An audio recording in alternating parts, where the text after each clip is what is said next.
What's going on, everybody? Welcome to Radiovania's The Last of Us Part 1 Retrospective. My name is Zach Ratello, at Zach Ratello on Twitter, and sitting across from me in the digital sphere, who made me wake the fuck up at 9 o'clock in the morning to record a podcast, it's John Swansong Parker. Early bird gets the worm, Zachary. I know, but, this quarantine sleep schedule got me all screwed up. It's like the new normal wake-up time is 10:30. I'm doing this so that I can take a nap later around like 6 o'clock p.m. and then wake back up at like 11:30 and then get going. That's not a bad idea, actually. Yeah, you thought I was just playing with you. But to give some context, we're recording this on Thursday, June 18th, 2020. We are mere hours away from the launch of The Last of Us Part 2. John, do you know exactly how long we are away from the game? 15 hours? Does that sound right? Let's find out. I've got a countdown pulled up right here. Basic math will tell you that it's about 15. Yeah. 14 hours, 35 minutes, and 23 seconds as we count it down. 23. Jordan.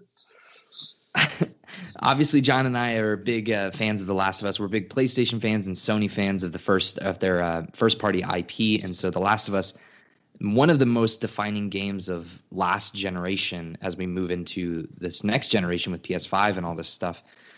We thought it would be interesting for all the people that are going to be playing PS4's probably biggest exclusive in a long time this year, especially with not a whole lot else coming out for the PlayStation until Ghost of Tsushima in July and then like Cyberpunk in the fall. So this is like going to be the big game for a while. And so we wanted to do kind of like, it's a two-parter. We're going to do The Last of Us Part 1 retrospective. We're going to talk about, some fun facts about the game, our thoughts about the game, looking back. John and I have both been replaying it. John's replayed it multiple times. It's one of his favorite games of all time. And then we're going to kind of get into some, preaching. We're going to get into some predictions, lastly, for what we think we can expect to see tonight when we boot up that glorious new game. It's going to smell. Are you so ready? Sweet. Are you ready for this? Are you prepared mentally and emotionally? For the pod or the game? Both. I don't know. I am not ready for the game. I don't know what I'm going to do. I think I might pee myself, actually. It's possible. I am ready for the pod, though. Let's get this shit going. Fuck yeah. Let's get a move on.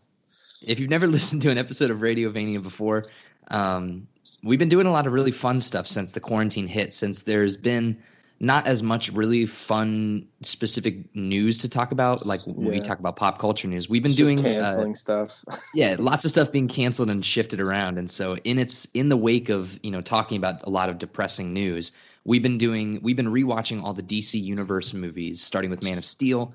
And we've been reviewing them and ranking them and talking about them. And so you can catch that show at radiovania.com along with all of our other stuff. Like I said, I'm at Zach Ratello, and the show is at Radiovania on most platforms. You can reach us there if you have any stuff that you want to shout out our way, because we're pretty cool, I think. I would say so. Yeah. All right, Never so John, complaints. The Last of Us. Yeah. Released on PlayStation 3, June 14th, 2013. Worldwide release date of June 14th, 2013. 7 years ago, man. Pretty crazy. The remastered edition for PlayStation 4 would follow on July 29th in North America in 2014. So I have a fun fact for you. Yeah, I've only ever played the remastered version because I never owned a PlayStation 3. Well, that was going to be my first question is, John, what's your original history with The Last of Us Part 1? So a little history of my gaming is I've owned a couple different game systems over the course of my life. I started with the Nintendo with like Game Boy and GameCube. Eventually I saved up enough money in middle school to buy a PlayStation 2 so I could play Star Wars Battlefront and Kingdom Hearts. But then by the time I got to high school and college, I was actually Team Xbox for a little bit to play Call of Duty with my friends and NBA and stuff like that in high school. So I was a 360 guy up until about sophomore year of my college year when they released a PS4 bundle with the Batman Arkham Knight game. And I actually, Connor and you convinced me a little bit to switch to PlayStation. I didn't know you yet, but Connor was telling me about how passionate you were about it. And then Connor bought his PlayStation 4, and I was like, this thing's way better than the Xbox. This is way better. So then I went out and I bought the Arkham bundle. Right. And then later that year, which would have been winter of 2014, I'm guessing, I think, or 2015, Cal bought me The Last of Us Remastered for Christmas. And I was like, I did put it on my list because I heard people had been playing it. But I had never really immersed myself in it. I think I watched Michael play it once in college. And he's like, Cal got it for me. He's like, yeah, call me when you're done playing it because I want to talk to you about it. I was like, okay, cool. Took it back to college, sat down, booted it up, and I almost played it in one sit through the first time. As soon as the credits roll, I let the credits finish. I went to the bathroom, and then I played it again immediately. So I played it twice in the span of like 4 days. The first time I played it. So and it's been my favorite game. Love at first sight. Yeah, it's been my favorite game ever since. It was my bridge into Naughty Dog's, intense storytelling. After that, I was like, I need more. And I had never thought that there would be a Last of Us sequel. So the next thing I could do was, I hear Uncharted 4 is coming out. I should probably play the Uncharted games. And then that opens that door to, my second favorite video game franchise or third or fourth. I'd have to sit down and think about it because I really love God of War. But it was kind of my introduction to that studio, which I can now say is, I'm ride or die on that game studio for sure. Vastly looking forward to whatever their next IP is. It's been love ever since. So. Yeah, platinumed it too. I guess I should throw that up in there. And that was a you're one of the rare ones who was able to play because the notoriously when I even remember when it came out on PlayStation 3, The Last of Us had like one of the most ridiculous trophy lists ever. Yep. Because it also has it's not very long. Integration. Yeah, it's only like 12 trophies. But the last 3 involve the multiplayer game, and that is hard as shit. If you're not good at online games, it's a really hard trophy to get. And I actually spent a large chunk of my time getting the multiplayer done. And obviously this podcast is going to be spoiler free about The Last of Us Part 2 since neither of us know any spoilers and we have not played the game. But spoilers for Part 1 though. Yeah, spoilers for Part 1 for sure. But I've heard from multiple reviewers of The Last of Us Part 2 that the trophy list much better. I heard it's much easy. More attainable. I heard it's really easy. But yeah, so my history, have you heard about the list at all? No, I just heard that it's like a much better designed list and a lot more fun to complete. I've heard one of them that Greg Miller talked about actually. So, but I won't spoil it for you or the audience. It's cool. This is a trophy list, but. So yeah, my brief history of me with the game is that I'm similar with John, where it's like, I was a Sega kid at first, and then I was a Nintendo kid. That wasn't similar with John, but mostly Nintendo up until the PlayStation. And the PlayStation 3 was, I don't know if you remember, but it was launched at $600 USD when the PlayStation 3 first came out. So that's why I never got one. Yeah, that's exactly why I never got one either. But I got an Xbox, and I played that until I got the Red Ring of Death, and I was like, fuck this console and fuck everything about it, and there's no exclusives. And I feel like I'm just playing Call of Duty nonstop, and I hear about all these people playing all these really cool games on PlayStation that I can't play on Xbox. And so I went out and bought a slim PS3 when that came out, and they were much cheaper, and I went fucking ham. I played all the Sony first party IP. I played Infamous, Resistance, I played Eco, I played Uncharted, all the big boys, all the big dogs, the Ratchet and Clanks, all that stuff. And obviously Naughty Dog has this like the Uncharted series cemented them as being this studio with this huge, immense talent, maybe one of the best storytellers in video games. I think it's certainly debatable that they are maybe the best the best studio, second only to maybe like Rockstar in terms of the scope of their games. You know what I mean? Sure. Yeah, sure. And I remember being in still living at home and still being in college, or not college, in high school in December 10th, 2011 at the Spike Video Game Awards, which was like a live stream thing that I remember watching on my computer where The Last of Us was officially announced. And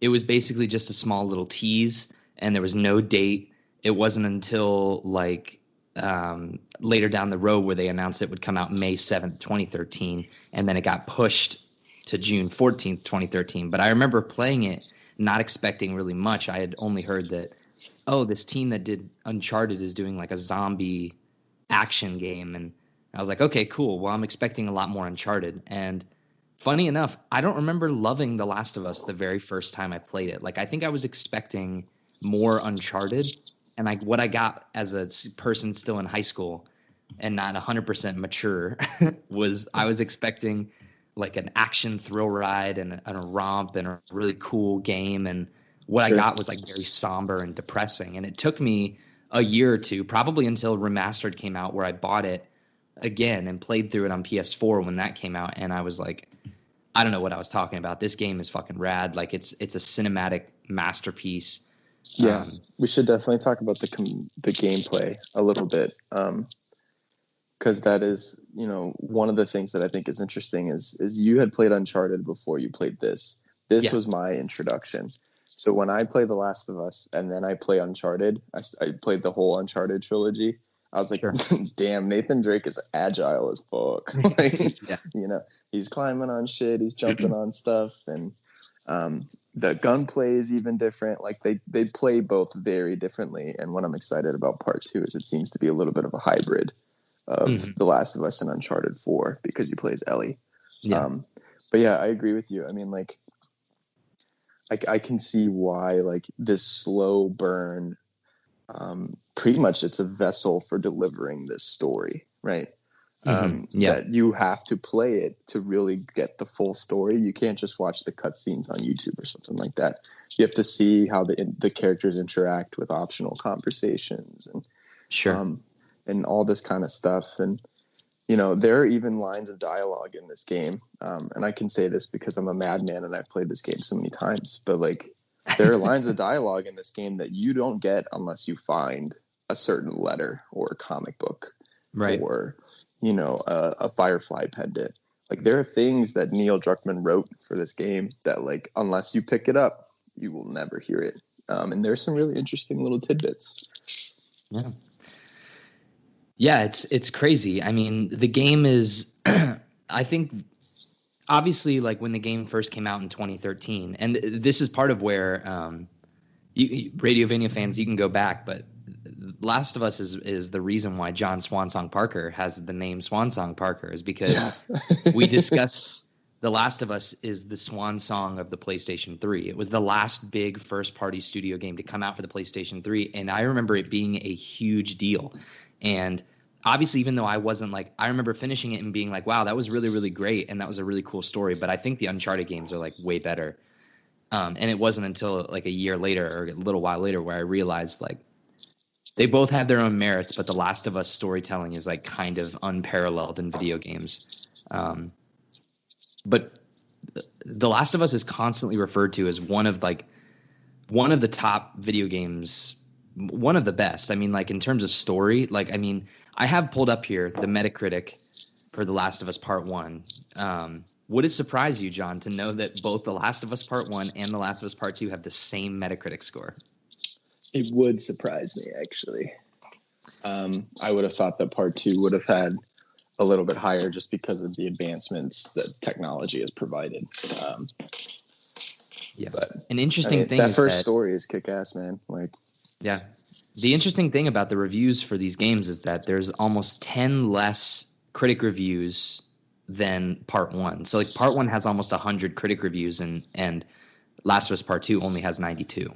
Mm-hmm. So there might still be some voices that have, you know, that either gonna, you know, drop a crazy thing on it or whatever. An interesting thing is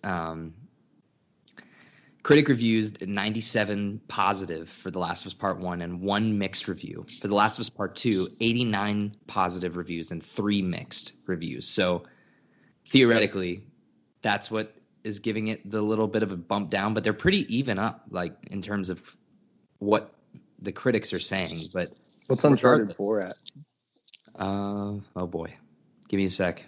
Yeah, no problem. I was just thinking that, like, because I think Uncharted 4, you and I have both said this on the pod. I don't know if everyone agrees with us, but Uncharted 4 is probably the best of that series, just in terms of gameplay as well as story. And I'm curious to see what that is like compared to these two games. Uncharted 4 is at a 93. Interesting. With 113 critic reviews. I think Uncharted 4, Last of Us, and Last of Us Part 2 should all be a hundo. I mean, yeah. There are criticisms I have of The Last of Us Part 1. There's definitely criticisms that I have of Uncharted 4. Like, nothing is perfect, but that doesn't make it not a masterpiece. Like, I think Uncharted 4 is one of the best video games I have ever played. Personally, I would put that at the top of my Naughty Dog list. It makes sense. I mean, it's the one that debuted on the PlayStation 4, so it's gonna be the most gorgeous, the most cinematic, the best to play. Like, we'll talk about this in gameplay, but there are parts of The Last of Us Part 1 that, like, because I've played it so many times, I'll be like, why is Tess just like standing up in the middle of cover? You know, right. Like, there are little bugs here or there. Yeah. The way that Ellie nonchalantly kind of like walks and then gets down under cover when there's clearly like 10 guys right in front of you. You're like, get down, Ellie. What are you doing? Yeah, literally. I don't know where you want to go from here. We're kind of just talking about all the things about the facets of the game. Did you want to talk about, like, you know, anything specific? You keep bringing up gameplay. Is there anything about The Last of Us Part 1 that you were dying to talk about in terms of, you know, how it feels to play, maybe things that you're excited about them refining in Part 2? It's the only game, and Naughty Dog specializes in this for me, because Uncharted does this a little bit too, but it's like the only game that really makes you like, yo, our art directors worked really hard on this world, so we're going to make you go and look in every nook and cranny to find collectibles, which I think is very smart because it lets you more or less fully explore the entire environment that they create, because you need to if you're a trophy hound or a collectible hound or something like that, which I think is really fun. The most fun I've had collecting things was Uncharted 4, definitely. Mm-hmm. So I'm really excited for the collectible aspect of Part 2. But there's some cool things in Part 1 to find. There are also some things that are a pain in the ass. And I'm going to do my complaints about Part 1 now, because I want to talk all positive the rest of the time so I don't hurt my feelings. But Part 1 relies very much on some type of repetitive puzzles. You know, like pushing Ellie across the water on a pallet, or you can only find this comic book if you have a shiv to unlock a door. There's like 10 shiv doors. And when you're playing on higher difficulty, trying to collect things. So, like, the problem I had with the trophy collection is, you know, normally I play normal, and then I'll go to the highest difficulty next just to try and knock it out of the way. And while I'm doing that highest difficulty, I'm also looking for collectibles. So I'm just doing it really slowly. Right. And you can't do that in The Last of Us because there's not enough resources to build shivs, and you need shivs to survive against clickers and stuff. So, like, I had to play the story so many times because it's very hard to be able to find everything in like 2 playthroughs. Because of the shivs itself. So I have a love-hate relationship with shivs, I guess is what I'm saying. Yeah. But some positives of the gameplay is definitely like the crafting system, the collecting system to build things like fire bombs and med kits, and the upgrade system and all these things that they're expounding upon for Part 2. I'm very excited to see where that goes. But it's cool because it's like, it's not a full-fledged RPG, but it adds just like a little soupçon of that RPG mentality that it was like perfect for me. Because like a guy like Mike, or, you know, other people that enjoy games like Fallout and stuff like that, it's like you can customize everything. You know what I mean? And it's sometimes it's a little overwhelming for players like myself. So I just like how linear focused and story focused these games are, while still adding these little fun gameplays. I really enjoy. Yeah, I the remember that combat, being a big for deal sure. when the game first came out, where it's like um, the crafting mechanics in this game, where they came out originally and they were like, yeah, the game's going to have like some crafting elements. So people were like, oh, is it going to be an RPG? And they're like, well, not really. It's like it has real time crafting. And then I remember the first gameplay demo they showed where Joel, literally in the middle of combat with shit going on all around him, has to run for cover, pull out the backpack, and craft what he needs. And that element alone of the game adds so much tenseness and anxiety to like a high pressure situation, Mm-hmm. like Mm-hmm. having to actually take the time to sit down, pull out the menu, and you can see, because the way they designed the menu in The Last of Us, and I'm assuming that the HUD for part 2 is going to be pretty identical, You talking but about with it's the like, D-pad? yeah, where you pull out the Yeah. backpack and then you see the screen come up to the right, you see where you can craft things, where it is on the tile. It's so smart, dude, because it theoretically, it's kind of like God of War, where it's like I would assume that Cory Balrog and those guys from Sony Santa Monica got a lot of inspiration from Naughty Dog for their game, where it's like you could theoretically press play on The Last of Us and never press pause the entire way through. Mm-hmm. Like the only things you need to stop to do for is craft and switch weapons, but it's like you're doing that on the fly with the game still being active around you. And it's such a smart decision on their part, making it like a survival game like that. Yeah. Yeah. I always enjoyed, and they talk about this about in the documentary for part 1, is like they needed a way for people to craft even faster, because like just pressing on the center button of the controller and opening up the backpack is like sometimes still too slow depending on Sure. the difficulty you're playing on.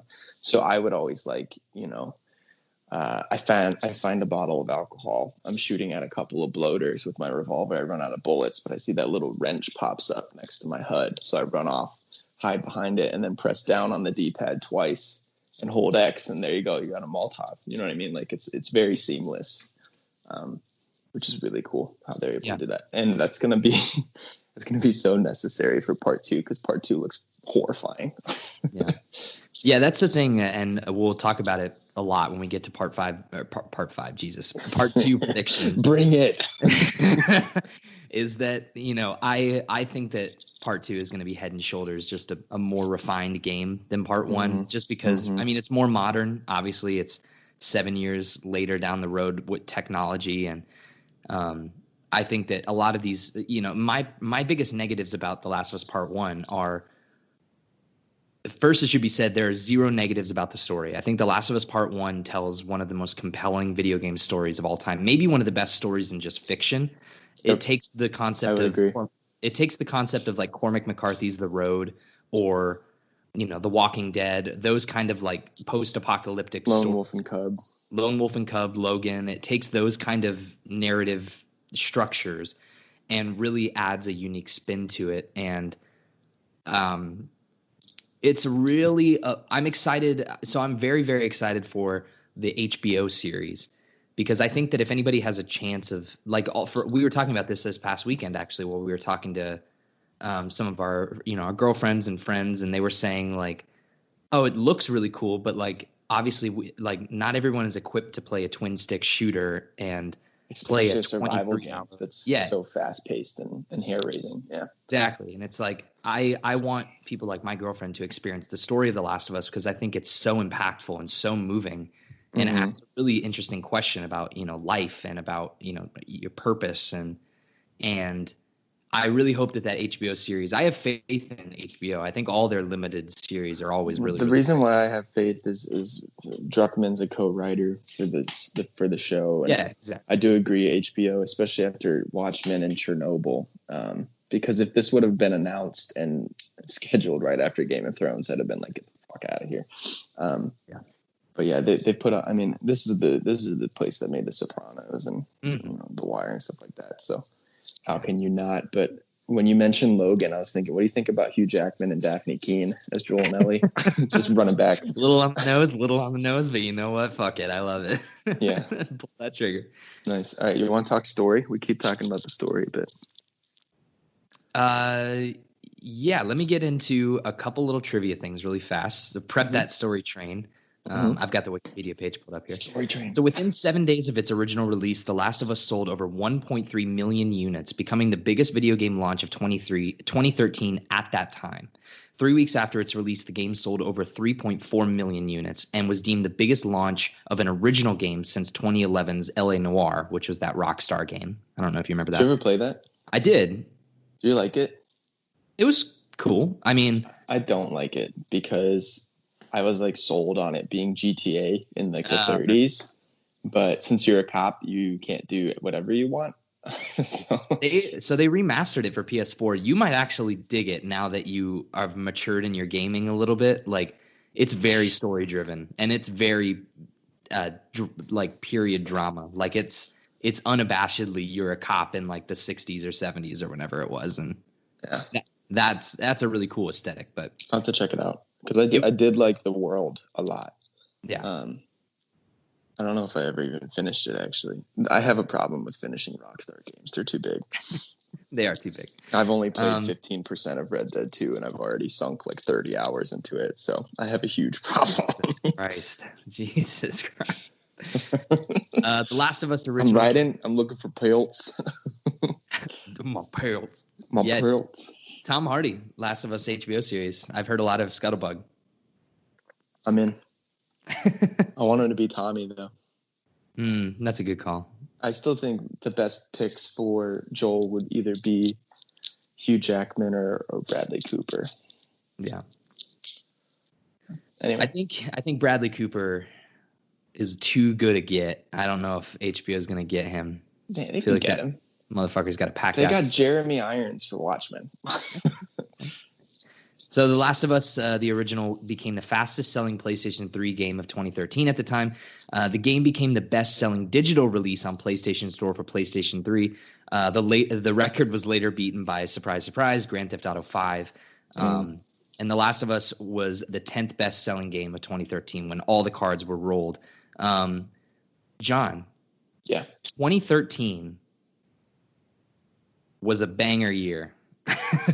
Yep.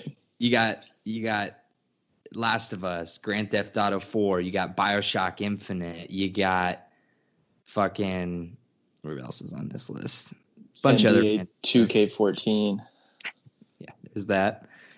But yeah, an interesting fact that'll turn this around to reference one of our shows right now, which is the DCEU in Review, which we've talked about already. But I thought this was a fun trivia fact. In the United Kingdom, the game remained atop the charts for 6 consecutive weeks, matching records set by multi-platform games. Within 48 hours of The Last of Us Part 1's release, it generated more than 3 million euros, which was the same amount earned by Man of Steel in the same period. That's pretty funny. So The Last of Us made more money than the Man of Steel at first, which is pretty funny. Thumbs up, thumbs down. Last of Us Part 1 is better than Man of Steel. Thumbs up. Okay. All right. Just making sure you haven't gone completely crazy. No, here's the thing, man. It's like, and before we get into the story, it's like a video game that can tell a well-crafted narrative that is this strong for this long.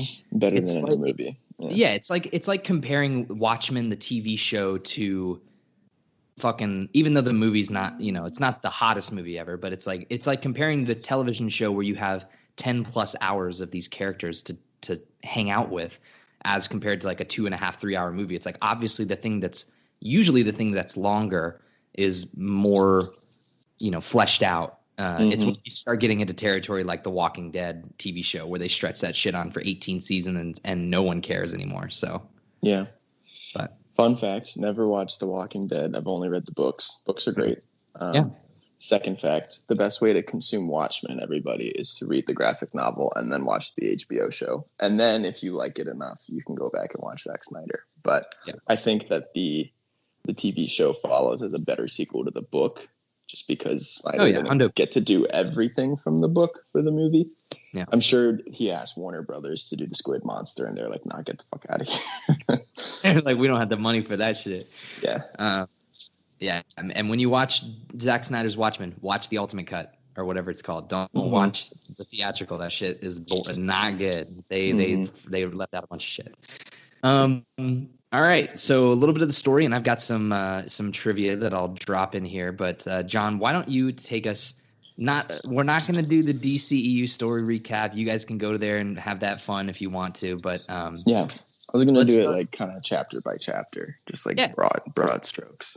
yeah. We'll start from the beginning. Yeah. Start the So, tale from the beginning.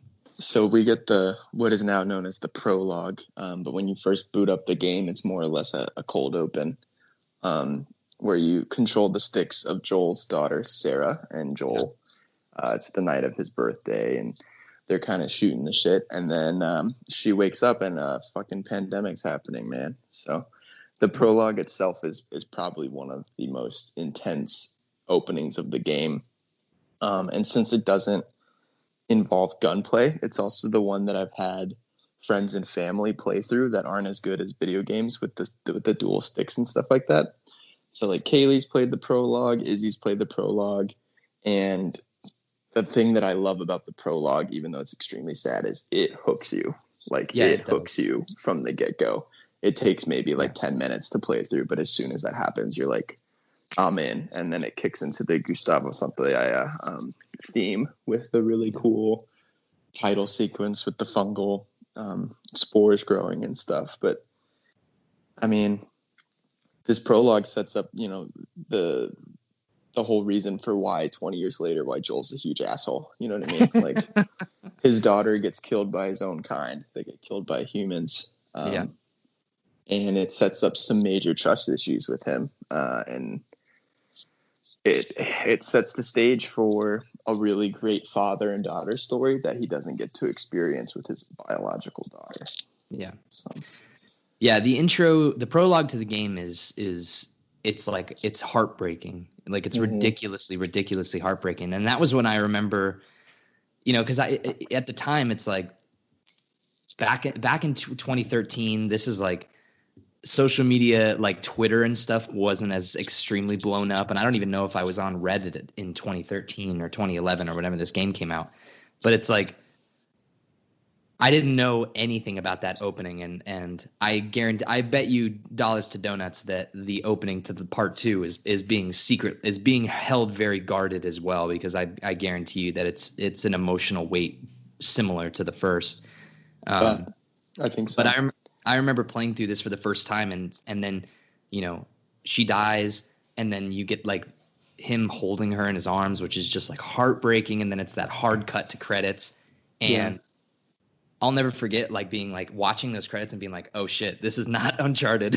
This is a different thing entirely. And yeah, the first time I played it, they get shot by the soldier and they roll down the hill. And I was like, oh shit, like this is insane. And then Tommy comes out of nowhere and just blasts the dude in the face. And I was like, fuck yeah, this Tommy guy is awesome, man.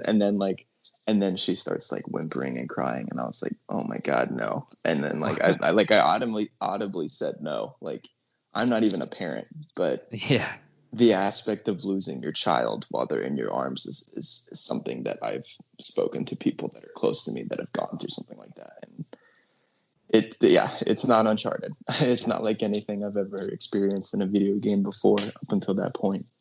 yeah, it's pretty. It's very somber. I have a quick little tidbit. sure. I think it's a really good story. But Troy Baker, who plays Joel, has been very vocal about how he's very close with Neil Druckmann, the director of the game. And they've only ever had 2 arguments. And one of them was in the filming of part 1, and one of them is in the filming of part 2. And in the filming of part 1, the argument revolved around this scene, which they didn't film till close to the end of production of the game. And Troy had to go to a very somber place for himself as an actor to be able to do that scene. They finished the scene. Neil calls cut, and Troy thought they got it in one take. So then what Neil does as a fantastic director is he makes him do it a couple more times, and Troy is his takes afterwards are worse and worse and worse because he's like, we got this in the can. I don't want to do this anymore. This is too sad. Right. And then they leave, they film more scenes, and then a couple of days later, Neil calls him and he's like, hey, we need to do some pickups for a scene. And he's like, okay, cool, what scene? And Druckmann's like, you know which scene it is. And Baker gets really pissed at him because he's like, no, dude, we've done this. We got it. And he's like, what I have right now is, I'm broken. Like that's what I have from my character. He's like, what I need you to deliver is she's still alive. She's still alive. I can't lose her. She's still alive. She's losing. She's dying. I'm losing her. I can't save her. I'm broken. He's like, I need to see that range of emotion. And then they finally get through the take that Neil likes, and that's the one that's in the game. And then Troy's like, after that, I never doubted his skills as a director because he brings what he needs out of you to make the script as powerful as possible. Yeah. And it's curious to me, like, I want to know, obviously it's come out that Neil Druckmann is going to be doing a lot of the writing. Like, he's one of the head writers. There's a couple people that are going to be doing like obviously there's going to be script revisions as there is in all of Hollywood. But like, I want to see if they bring Neil on set at all, because I think he's a good director of human characters. I think they're going to let him direct an episode. I think that would be fucking rad. And I think if they let him direct an episode, it should be the last one. The end of the game? Yeah. Yeah, I agree. My other follow-up was going to be have him direct the winter episode. That's actually a good idea too, because there's less like bombastic action and it's more like slow paced. Oh yeah. So that makes sense get there, actually. But for sure. Got an interesting extra tidbits for you, some trivia. According to I don't know if you know any of this. According to the Japanese game manual, Joel and Sarah's last name is Miller. I did not know that. So I hate that though. Joel Miller? You don't like Joel Miller? I mean, it's fine, but everyone in this universe to me is just they have one name. That's it. Yeah, that's all you need to know. I'm curious to know if they give them last names in the TV show. Probably. I'm very curious. But I don't want Ellie to scream across the way like Miller. Yeah, right. No, no way. At most, you'd see like on his ID or something like that. But I thought that was pretty funny. Or like the mailbox at the beginning of the game or something for the house. Yeah. And as we're talking about getting into the very beginning of the game with they talk about the virus and everything that's going down. First, I'll say that replaying this game in a global pandemic, shit hits different. Mm-hmm. Shit hits very different. This Hearing the word like quarantine really zoned and all this stuff, it's pretty crazy. But this is an extra fun little trivia, and then we can keep going. The surprise reveal of The Last of Us was almost completely ruined. I don't know if you know this one here. Naughty Dog originally planned for The Last of Us to be announced before Uncharted 3: Drake's Deception was released, but the announcement was pushed back. This led to the developers of Uncharted 3 accidentally leaving an Easter egg in Uncharted 3 for The Last of Us. Mm-hmm. Do you know what this Easter egg is, John? Yeah, it's in the pub at the beginning. It's a newspaper. Yeah. It says a newspaper that says scientists are still struggling to understand deadly fungus. Mm-hmm. Fortunately, nobody realized that Naughty Dog was teasing their new game, and The Last of Us surprise reveal went as planned. Is the surprise reveal the fungal infection? That was supposed to be like a tease for their game, but they didn't make the announcement before that. And so it's like they theorize that the universes are like, they take place in the same universe. So. Sure. I think Victor Sullivan and Nate would have a blast in a pandemic world.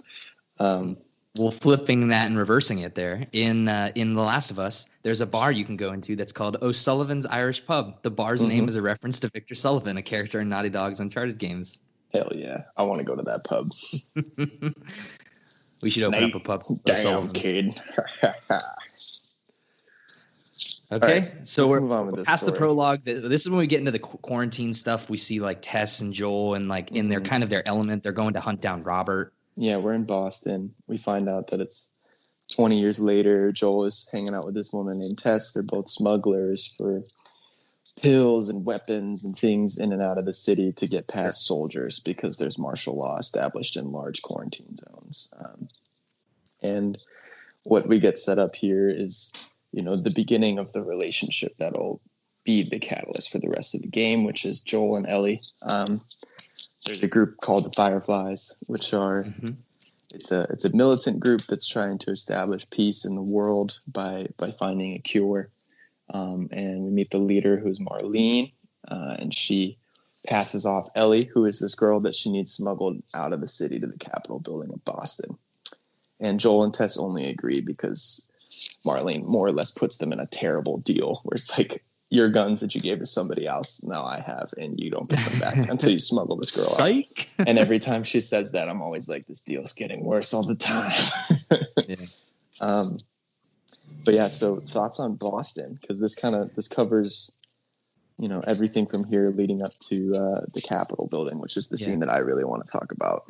So I think that Boston is a cool setting. Obviously, like Fallout 4 took place in Boston. There's a lot of really cool things that you can do with the city like that. Obviously, Jesus. But with a post-apocalyptic game like The Last of Us, you don't really get to experience the architecture or the scenery of Boston because everything's kind of fucked and on fire. Mm-hmm.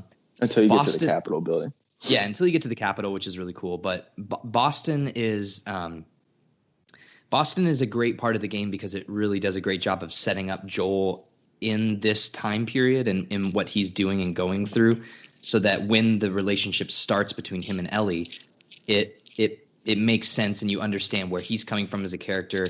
And but I think that in terms of like action and gameplay of the whole entirety of The Last of Us, I think Boston is some of the most least interesting stuff. But it's also because like they have to teach you stuff. You have to go through the sewer and like press R3 to turn on your flashlight, and here's your gun. Here's how you do like equipment things. Here's how you lift me up onto the platform with the yellow caution tape. And it's crafting, like it's crafting. It's all very, very tool slow. Table. Yeah, it's very slow and methodical. And the reason why it's not bad, because I could see it being bad if it was just like you're going through dark buildings and like learning how to play the game.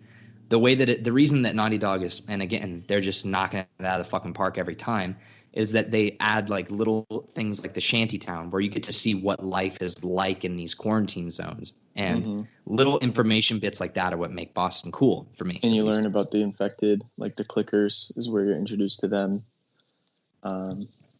Yep. Yeah, I like this portion of the game, and I really enjoy the portion when they get out of the quarantine zone and it's Joel, Ellie, and Tess exploring the downtown section, and it's like night and raining and stuff like that. I like about this part of the game, I love. Yeah, what I like about this part of the story too is it's like Tess is in charge, Joel's the hired muscle. You know what I mean? It's like Radiovania. Like you're Tess and I'm Joel. And at this point, like he's not a very well fleshed out character because he doesn't really have to do any of the heavy lifting, more or less, because all he's doing is killing stuff for you, for your party, I should say. But that all changes when we get to the Capitol building, which is supposed to be where they drop Ellie off with the Fireflies. We find out that the Fireflies are dead. But we also learn through one of my favorite scenes of the game that Tess is infected. She accidentally got bit back at the museum that they were in. And I feel like before we go any further, we find out that Ellie's we find out that Ellie. Yeah, go ahead. Sorry. To me, that is the moment. That's one of the big moments of realizing what this game is. And a lot of people call out, I understand criticisms of people saying The Last of Us is very tropey because I do think that it does, follow a lot of end of the world zombie tropes, but it's what it does with them and with these characters. Because it's The Last of Us is all about characters. It's like the world around them is not necessarily like any different from the road, but the way that they're able to flesh out these characters and the conflict of the game is so interesting, and that's what sets it apart and makes it unique for me. But this twist of Ellie being bitten, the bite's 3 weeks old, I think she says right at the time. Yep.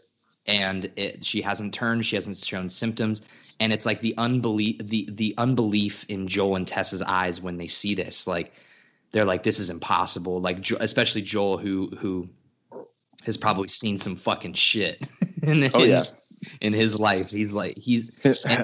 And within like how many minutes, like 20 minutes until you get to the Capitol building, Tess has completely turned herself around and realized like she's gone from saying like, fuck this kid, we need to shoot her or whatever, to she could be the hope for all of us. And she's like a Christ figure almost. Yeah. And that's even before she gets bit. I think she, over the course of their exploration through downtown Boston, like Tess is realizing that like her and Joel's life sucks. Like they've had to kill a lot of people. They've had to do a lot of shitty things. One of my favorite lines is, "Guess what, Joel? We're shitty people. We always have been." Yeah. And he doesn't see it that way. He's like, "No, we're survivors." And that's kind of like sets up this interesting. But you're right. It's like even the visuals of Ellie's infection just looks like, it looks like a bee sting that's healing. Whereas like when Tess shows her infection at the Capitol building, it's like black and it's spreading up her neck. It's horrifying. And she gets it's 3 weeks old. Mine's only an hour ago and it's already worse. Like this is fucking real. And she asks, Joel to take Ellie on the rest of the crusade, even though Tess can't go anymore. And he's like, I don't want to do that. And, we as the player know that he doesn't want to do that because he doesn't like hanging out with kids because it reminds him too much of his daughter. And Ellie in particularly is around the same age as his daughter, roughly. We could probably guess. And that hits a little too close to home for him. And he doesn't want to have to be a father again. He just wants to kill things, And Tess more or less convinces him to do it. And she sacrifices herself to distract the soldiers as you get away. And we get our first big death in the game after Sarah, which is Tess, who's somebody that you spend the first hour or two with.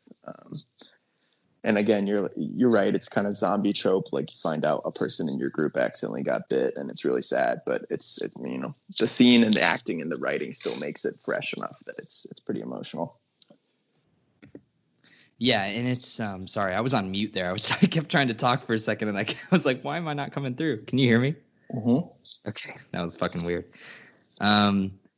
Yeah, it's awesome, and the Tess death scene is like brutal. Like hold them off. You guys go into your own. Like you guys got to run. You got to leave now. She doesn't, and the thing that's cool is she doesn't even get killed on screen. Yeah, and you had to remind me a couple weeks ago where I was like, she could come back in part 2 and be totally alive. But then, yeah, as I was replaying part 1, you do the thing where you walk over the top of the Capitol building as you're circling around trying to get away from the guards, and you totally see her down, bleeding out. So, yeah, she gone. But it's cool. Like sometimes they do off-screen things that are really poignant, and then you don't find out that they're officially confirmed until later. Right. One of the bigger parts that they do this is in the winter chapter where you're like, wait, where's Joel? And then it's like, we'll talk about that when we get there though. But yes, we will talk about winter because I have a lot to say about winter. Mm-hmm. So Joel and Ellie, this is Bill's town, right? Yeah. They escape downtown Boston, and Joel kind of sets up through here's how this is going to play out. Little pep talk where he's like, don't talk about your infection. Don't talk to me about Tess, and then follow me and do whatever I say. And so we get to Billstown, which is the portion that I played last night, actually. And we get introduced to another new character, which is somebody that that Joel and Tess trade with. And this is a pretty fun section of the game. I really enjoy playing this part because it's a lot of exploration. It's a lot of introduction to new weapons. There's a lot of collectibles to find. It's also pretty as hell because it takes place at sunset, like the entire time. Yeah. And we meet Bill, who's like this crazy guy who lives in this small town outside of Boston that he's kind of turned into his own personal fortified fortress. And he's a little crazy, but he agrees to help them get a car. And you're talking about the prettiness of this game too. It's just because this game is dark and depressing and very grim doesn't mean that there's also moments of like incredible beauty. Because if Naughty Dog is known for anything, it's like their games are like graphical fidelity. Holy cow, dude! Like Uncharted 4 might be the best looking video game I think I've ever played so far. I think you might see some action tonight, but that scene in Last of Us Part 1 where the Billstown segment opens up and you're walking through the woods and Ellie's talking about like I've never seen this much green in the entire galaxy or whatever. But you're right, the sun is setting behind the trees and there's that swan or whatever. It's not a swan, it's a heron. Yeah, it's a heron, and it's sitting in the lake and it flies away as you come away. And I remember sitting on my couch in my basement watching this on my whatever the fuck 720p 30-inch television, my tiny little friggin' thing, and I remember going like, that's it. I don't think games are ever going to look better than this. And then we get God of War and we get Uncharted 4. Yeah. an entire generation of shit that looks great. And so I'm excited to see how part 2 uses those segments of, because it does take place in the wilderness, the beautiful, and nature is gorgeous, and Naughty Dog has proven that they can knock that shit out of the park. So yeah, based on what we've seen so far, I'm more excited for Jackson. I love how they use snow and winter in the Naughty Dog engine. I think that's really cool. But yeah, I mean, like in terms of story, this one is more of just like, it's cool because Bill constantly challenges Joel for the decisions he's making. He's like constantly telling him like,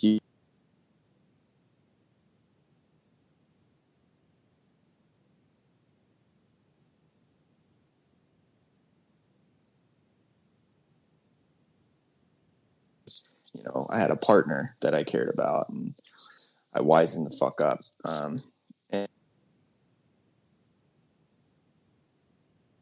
really cool action gameplay in this though too. Like the part where you work your way through the neighborhood to get to the high school is really great. The part where you hang upside down while Ellie's trying to cut the fridge counterweight and you're just blasting stuff is really fun. It's very hard on Survivor, by the way, very hard. Yeah, and then we get the introduction of the bloater at the high school, which is like huge infected like Hulk monsters. Bill. We're gonna talk. I want to talk about the partner scene that's coming up. But before we get there, I do want to tell a funny little anecdote. There's a couple of nights I've been replaying The Last of Us. I just got through the Pittsburgh section of the game, and then I kind of caught up on story beats last night, like while I was preparing the document for today's show. But while I was in Billstown, I hit a glitch, which is very rare for a Naughty Dog game. Like usually their games are pretty seamless, pretty tight. Yeah.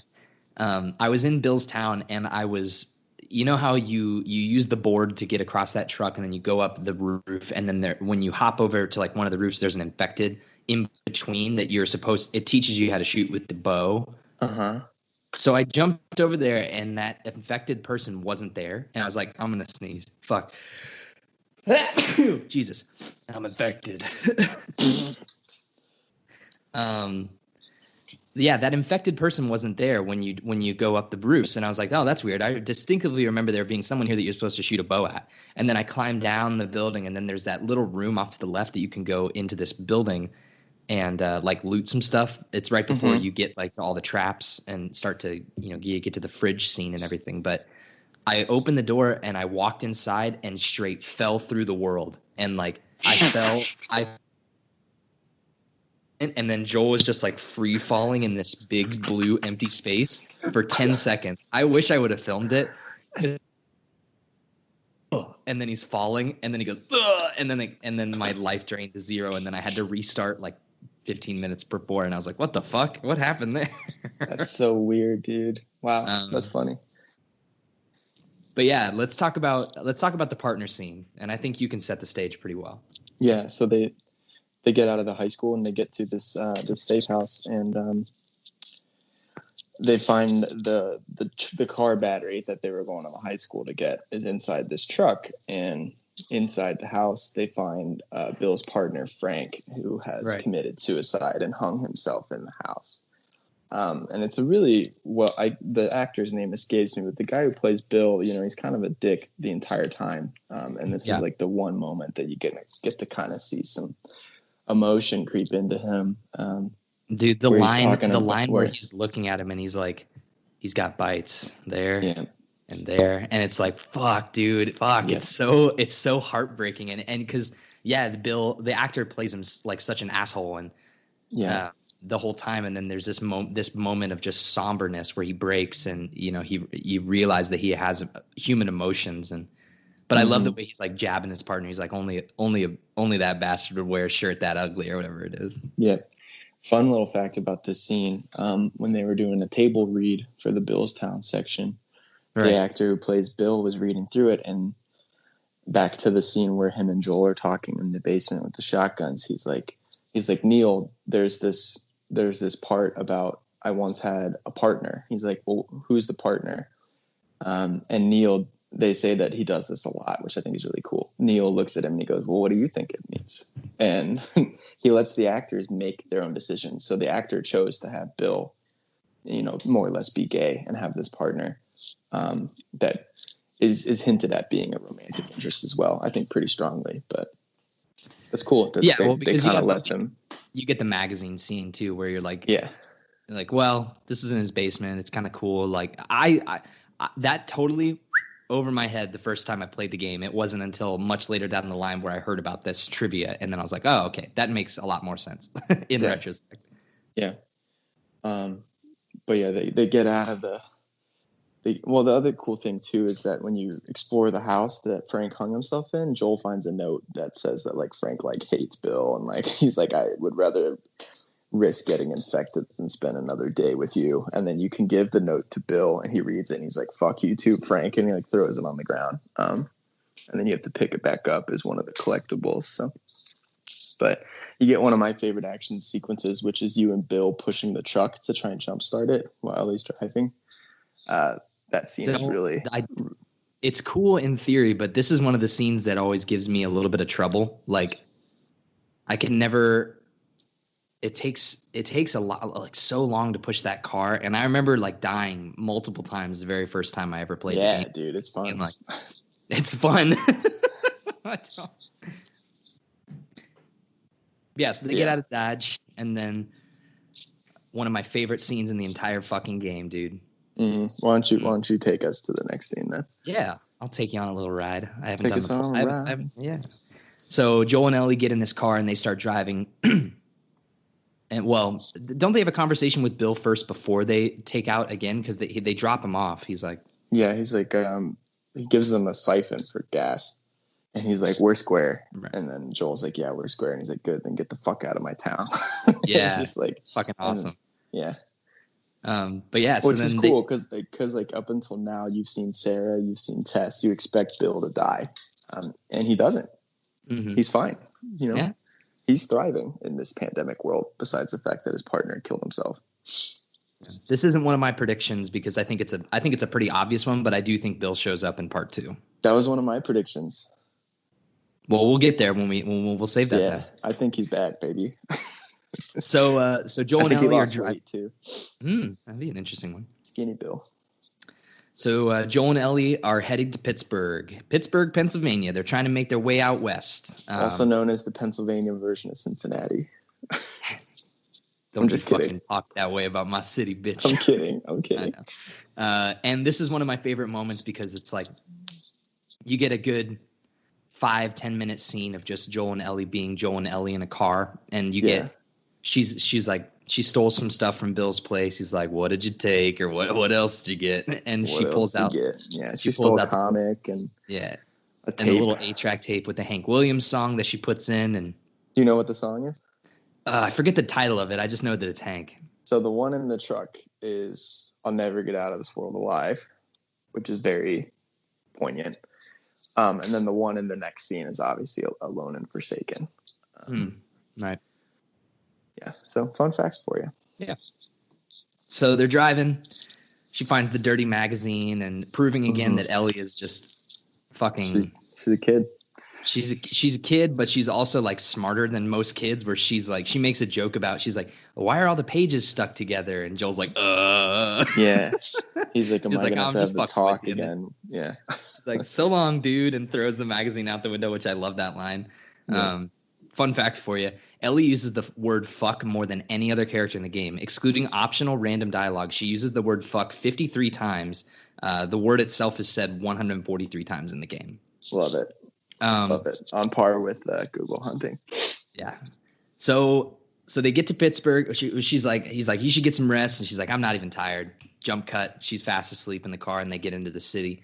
And then this is holy fuck, dude, because this is one of the first cinematic trailers they put out for the game. And so, well, they were supposed to start the game in Pittsburgh. Did you know that? Oh, I didn't know that. That's interesting. Mm-hmm. They originally, when they were constructing the story, they were going to do game opens in Pittsburgh, and then maybe later down the line you get the flashback of Sarah. But there was no Boston. There was going to be no Billstown. You were just going to start the game with Joel and Ellie on this journey. And I'm so glad that they didn't. Oh yeah. An interesting thing about that too that would have made more sense is that Tess was supposed to be the main villain at the very beginning of development. Yep. And she was going to be like hunting them down across the country, and like she would be like always on their trail. But yeah, so they pull into the town. This is the scene that we saw from that first reveal trailer, and they stop dead in the road. Or they have to take a little detour because the road's blocked by cars, and they're driving through like downtown, and they stop because this guy comes out. He's like, help me, I'm hurt, help me. And this is the fucking best shit in the entire planet because Ellie goes, he's like, we have to help him. And Joel goes, he's not even hurt. And then he ain't even hurt.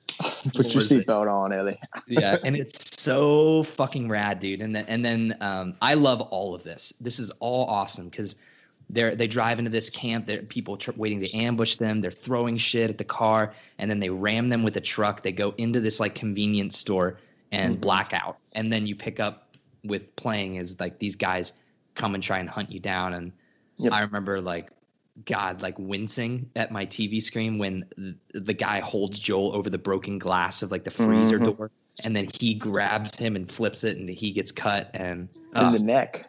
Yeah, he gets a piece of the glass in his neck. It's ridiculous, and this whole scene is just. It's so frenetic and so chaotic, and it throws you right into it after such a peaceful moment. This is why Naughty Dog is they're the GOAT, man. Yeah, dude. So the cool thing about Pittsburgh too is, up until now, our locations, there's kind of been a third character that's tagging along with you.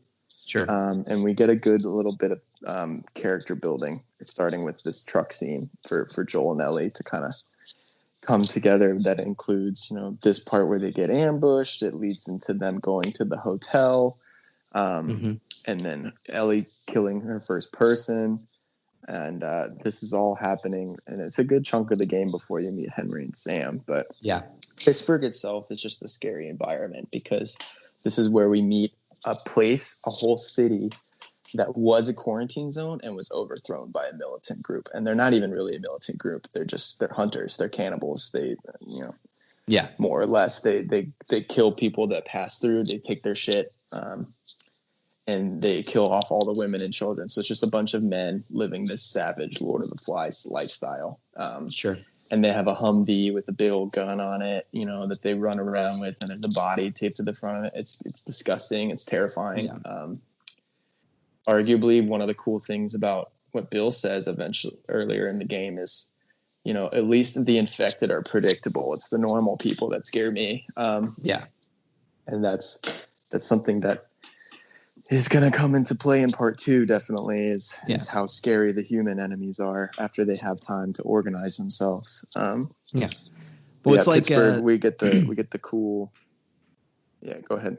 I was going to say, like, the infected are treated as like wild animals almost, and I've heard plenty of people talk about that with part 2 as well, where it's like they're just like the infected segments are like they're terrifying, but they're also kind of like, the people are the ones with the drama, and that's what I like. The people, the infected, don't shoot back at you.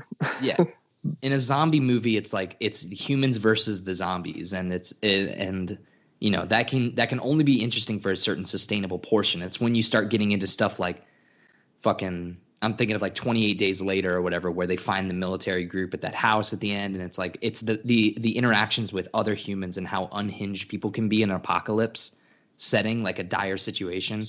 That is what that's the fucking conflict I live for, man. And I love that shit so much. And it seems like we're gonna get a lot of that in 2, like you said. Definitely. An interesting thing about the Pittsburgh segment that they never talk about, and we don't have to spend too much time on this, but is that I've been to Pittsburgh, and it's an interesting city because to get there from the west, like say you're driving into Pittsburgh from the west, you have to cross through tunnels and bridges. So and there's like a giant river separating the downtown portion of the city, which is where they're at presumably, and the actual city itself. Coming from the east and going west, same deal. Like there's almost no way around the city unless you go miles around it.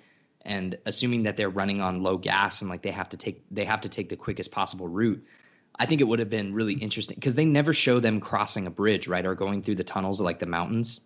Yeah, not to get there. Yeah. Yeah. Or to get out. Do they show that to get like when they leave? Yeah, they're trying to get to that yellow bridge. Well, they're trying to get to the bridge, but do they ever cross the bridge and go into the hills, like into the tunnel? No, because they take the sewer system. Right. Okay, cool. So that's where my head was at there. But I just thought that was, it's interesting. Yeah. Their plan is to take the bridge out of the city, but everything goes to shit. So, this is where we meet Henry and Sam, right? Yeah. So we get introduced to Henry and Sam. This is after Ellie has killed herself. Joel gives her a gun, so she's becoming a little bit more of a badass NPC that's tagging with you. But then we meet another pair, another duo of two brothers. There's an older brother named Henry and the younger brother named Sam, who's a little bit younger than Ellie. And Henry loves his brother and treats him the same way Joel treated Ellie, which is like, you're not fighting. You just stick behind me. I'm going to protect you. Whereas at this point, Joel's like, I need your help. Like, I did almost die back there. Here's a gun, kid. Let's go. And I absolutely love Henry and Sam. This whole segment of the game is it's so powerful. And then you get to the end of it and it's so heartbreaking. It's the worst. It's the part of the game that gets me so sad every time. Like, it's like this and Sarah, you know what I mean? It's terrifying to think about, but yeah. So these two brothers, they agree to help Joel and Ellie get out of the city. They're going to go meet up with the Fireflies as well, who they're looking for. So they are able to escape downtown Pittsburgh, but they get to that bridge and they have to jump in the water, and Henry and Sam kind of ditched them a little earlier. And then they do get reunited on a beach. Henry saved Joel and Ellie, and then they go and explore the sewer tunnel together, which is one of my favorite parts of the game. So we get all four of these characters in this really dark and creepy place. But if you find all the notes and stuff, you learn that the story of this sewer is they made a small community underground. But everything went to shit, and there's a ton of infected. We get introduced to the Stalkers, which is one of the most horrifying versions of infected ever. And apparently they're doubling down in part 2. There's one of those scenes in the sewer where you see like an old playroom, like with like toys and stuff, and it's like, oh fuck. Yeah, there's one room that you find where there's like a body of like children's sized bodies. There's a blanket thrown over it, and then you find a note next to it where the guy's like, they're pounding at the door. If I have to, end all of us, I'll take care of the kids first. And it's like, oh my God, this is awful. Very dark, very dark. Yeah.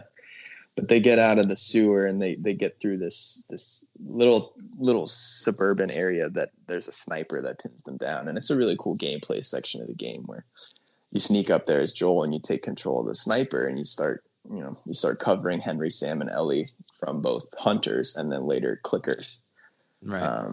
And they escape and they get to the radio tower and we get one of the worst cutscenes of the game in terms of it like being sad. It's one of the best in terms of acting, but we get they're talking about riding Harley Davidson motorcycles cross country, and it's like we kind of see Joel start to open up to people a little bit, but that is just the backdrop to this bigger dramatic event, which is Ellie goes to talk to Sam about the philosophy behind if the people that are infected, if there's still people inside.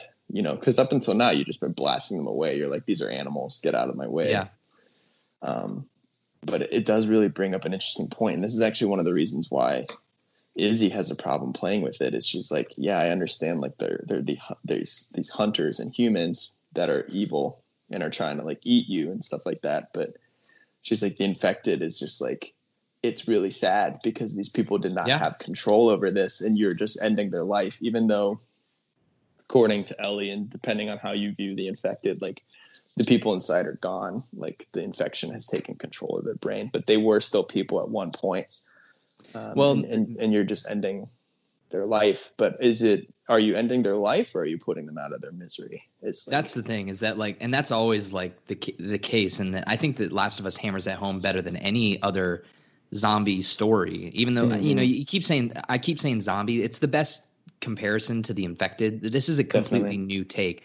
But Neil Druckmann has come out since the original release and been like, he's like, yeah, the farther you fall into Infected, like the more of yourself you lose. But he talks about how when you like strangle them, you can see them like kind of like grasping for their life. And then they're talking about, I think there's like notes where it's like, yeah, we've noticed like brain activity in the Infected in the early stages where it's like you kind of like don't have control, but you can still like you still you're cognitive of what's going on around you. It's like you're watching somebody else drive your own body. Exactly. And Yeah. in that sense of the word, because they play it up like that so much, it's like, yeah, I like to me it's putting them out of their misery. And that's the thing where and that's what's so heartbreaking about, you know, we're gonna talk about it here, but Sam and Henry, where it's like, man, it's brutal. And the decisions that you have to make regarding the people that you love in this world are devastating. Yeah. Yeah, so we find out after Ellie leaves that Sam got bit on the leg, and you know, we jump to the next morning, and Henry has Ellie go to wake him up, and we see that he's doing the infected thing where, like, in their early stages, where they're just like standing very still and they're kind of shaking and like like making these noises, and he attacks Ellie, and Joel's about to shoot him, but Henry shoots him first, and starts to break down and points the gun at Joel and Ellie, claiming it's their fault. And Joel's trying to, you know, comfort him by saying it's nobody's fault. But then Henry turns the gun on himself and kills himself, which is something that I think is going to hurt Joel because he could have done that after Sarah died. And then we know it's something that hurts Ellie later on because she got bit in the same way that Sam did, but she was lucky enough to live through it. Right.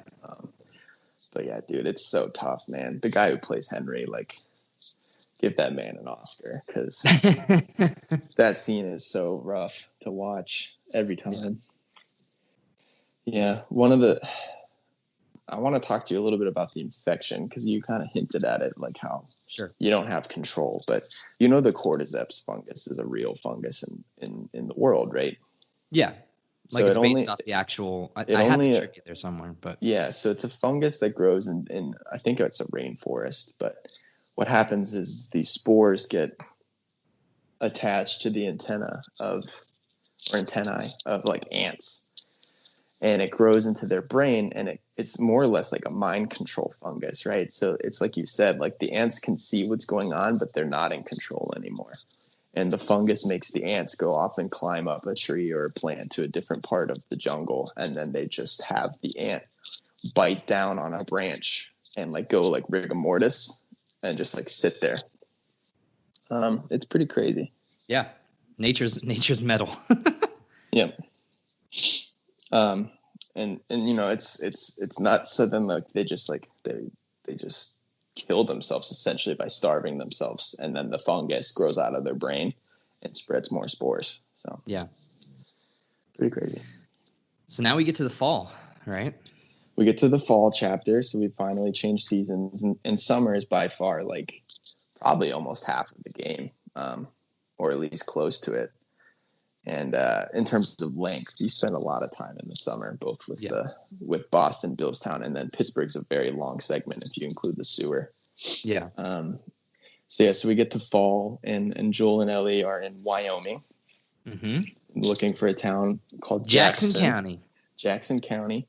And they're looking for Joel's brother Tommy. And then we start to get a little more backstory about Joel. Ellie's asking him, like, what was the last time that you said to him? And he's like, I think his last words, I don't ever want to see your goddamn face again. Right.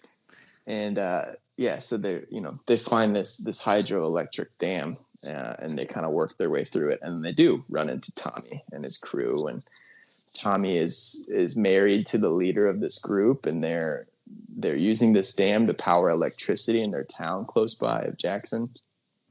And we get some really cool sequences here that we can kind of just talk about the main stuff. I think, like, in terms of the gameplay, there's some like really fun little combat things, but it's mostly just against other human enemies. There's not really any infected in this portion. Right. You get horses. This is the first time with like horses too, right? Yeah, I wanted to talk about the scene at the dam where Joel's like, I need to talk to Tommy in private. And they go to this room, and he tells him about Ellie and how she might be the cure for mankind. And he's like, I need you to take her the rest of the way. I don't want to do this. And he's like, I'm not doing that. I have a family now. I have other things to worry about. And, he's like, no, Tommy, Right. this is your cause. And he's like, no, like after everything you put us through, I'm finally happy. You know what I mean? And we kind of get a hint of like when Joel was behind the wheel of the two brothers after Sarah died, like they went to a dark place.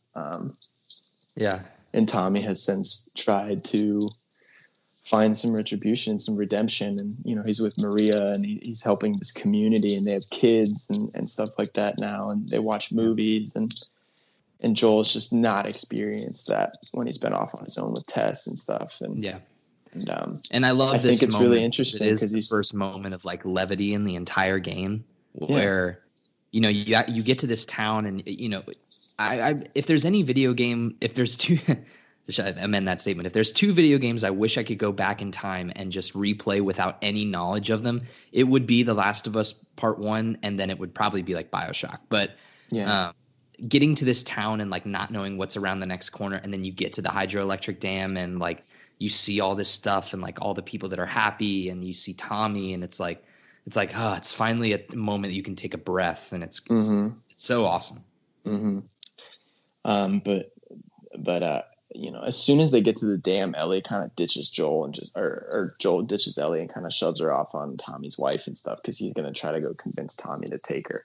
And Ellie doesn't take it very well. Like they've established this more or less relationship thus far, and she really needs him. And that leads into one of my favorite parts of the game, if not my absolute favorite, which is where she runs off on the horse and Joel and Tommy go track her down to this ranch house. And we get this scene where they finally talk about the elephant in the room, which is, Ellie tells Joel that she knows about Sarah, and that, Maria told her, and Joel's like, don't bring this up. Like, it's worse than bringing up Tess for him. Right. It's right.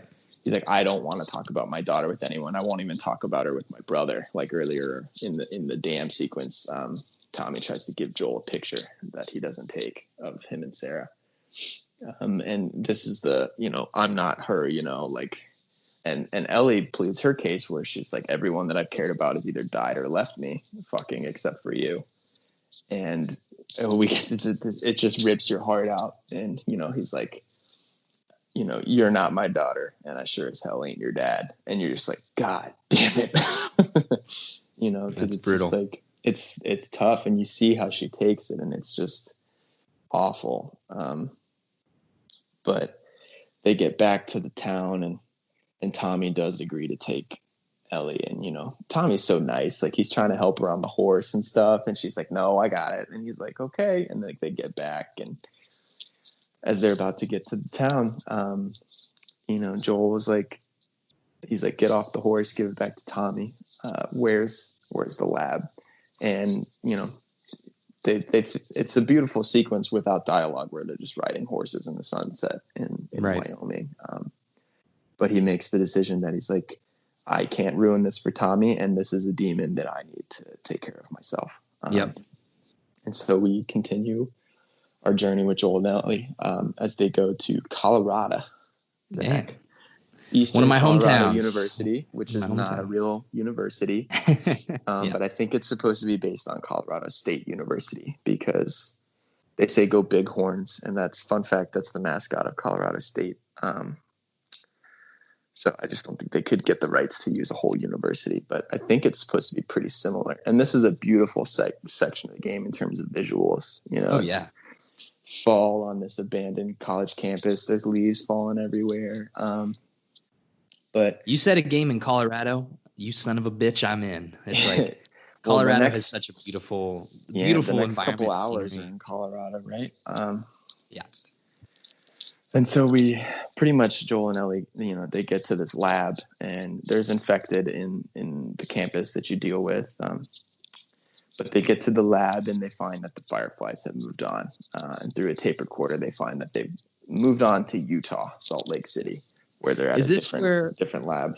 Is this where you start getting the tape recordings where they start talking about how they're like looking for a cure? They've started like testing subjects. Yeah, they test monkeys.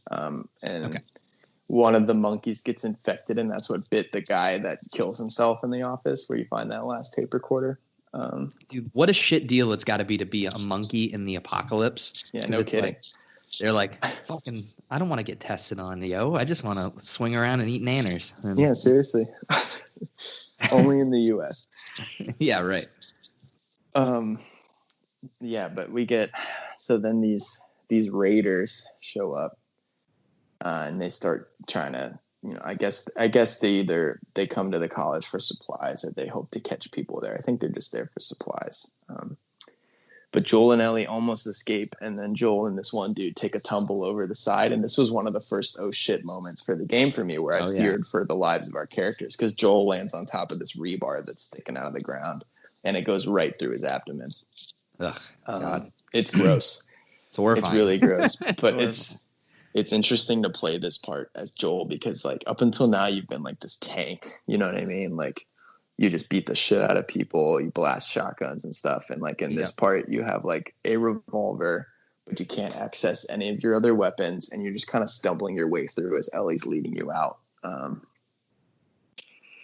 And they finally get out on the horse, and earlier in this section Joel talked about how he always wanted to be a singer, and like you're escaping this lab, and Joel is leaning on Ellie now, right? So she's like holding him up to get him outside, and I love the part where she's like, when we get out of this, you're totally singing for me. Yeah. This scene too, dude, motherfucking, it's like she's like, you got to tell me what to do, I don't know, you got to tell me what, like, and she's like shaking him, and it's like, fuck. This is the turning point for her character. My God. Yeah, this is one of the turning points, and she kills a couple of guys, but you do have to help her a little bit. Yeah. And then she kind of takes charge, right? Like you're saying at the beginning, she's like, tell me what to do. But by the end of it, she's like, can you walk? And he's like, yeah. She's like, well, then fucking walk. Like we're getting out of here. And this is cool because, and we could talk about this a little bit now if you want, but they escape the lab and they're riding off, and Joel falls off the horse and he passes out. And in the standard game, you jump into winter next, but there's a whole DLC that takes place right after this scene. That is incredible. And I think, if you really want to talk about the DLC, we can kind of do broad strokes, but I was thinking we can more talk about it later, because I think the DLC is going to play a heavier part into part 2 in terms of the setup of the game.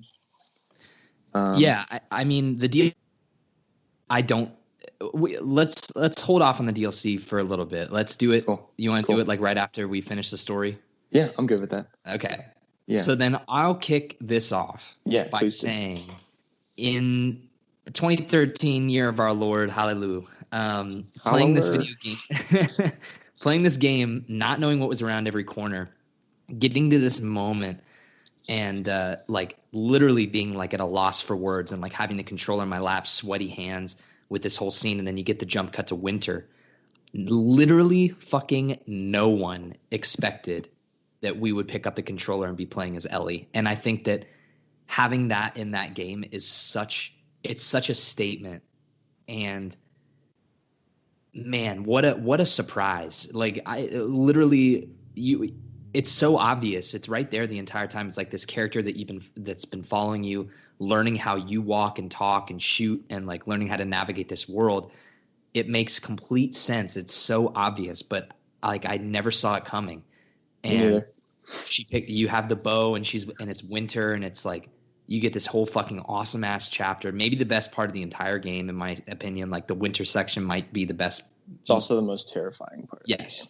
Yeah. But I'll just never forget, like, oh my God, like the conversations I'd have with like other PS3 fans at that time, where it's like, can you fucking believe you play as Ellie? That's insane. Like, it's crazy. It's wild. Like, oh man, I love it. I love that twist. It's so cool. It's so nice. And it's also really kind of like when you first play it, you're a little worried for your guy Joel there, because for the first hour plus of winter, she doesn't really mention him much. I thought he was dead. I thought I played, I thought he was dead too, and you were by yourself now. Especially because until the guy goes like, what do you need? What will you trade for? And she's like, medicine. And you're like, fuck. You're like, let's go. Yeah, but like when you first take control of Ellie, one of the parts of the trophy, if you want to collect all the collectibles, is you have to open Ellie's backpack and look at all of her shit, which is like the robot, Right. the joke books, Riley's Firefly pendant, Joel's picture with Sarah. But when you look at the picture of Sarah, she says, I wish I would have given this to you when I had the chance. And I was like, no, it's like, it can't be. Yeah. But yeah, you're right. Like eventually you meet up with David and this guy and they're like, we'll trade you for that deer carcass. And she's like, medicine. And you're like, oh God. Okay. So he's still out there somewhere. But then you get this really, He's still out there somewhere. yeah, you still get this. Oh man, it's so good. And this is Nolan North who plays Nathan Drake. Yes. He plays this new character that we get introduced to, David, which Mhm. up until now, every NPC that we meet has been our friend. And this guy feigns friendship at the beginning, and you fight infected with him.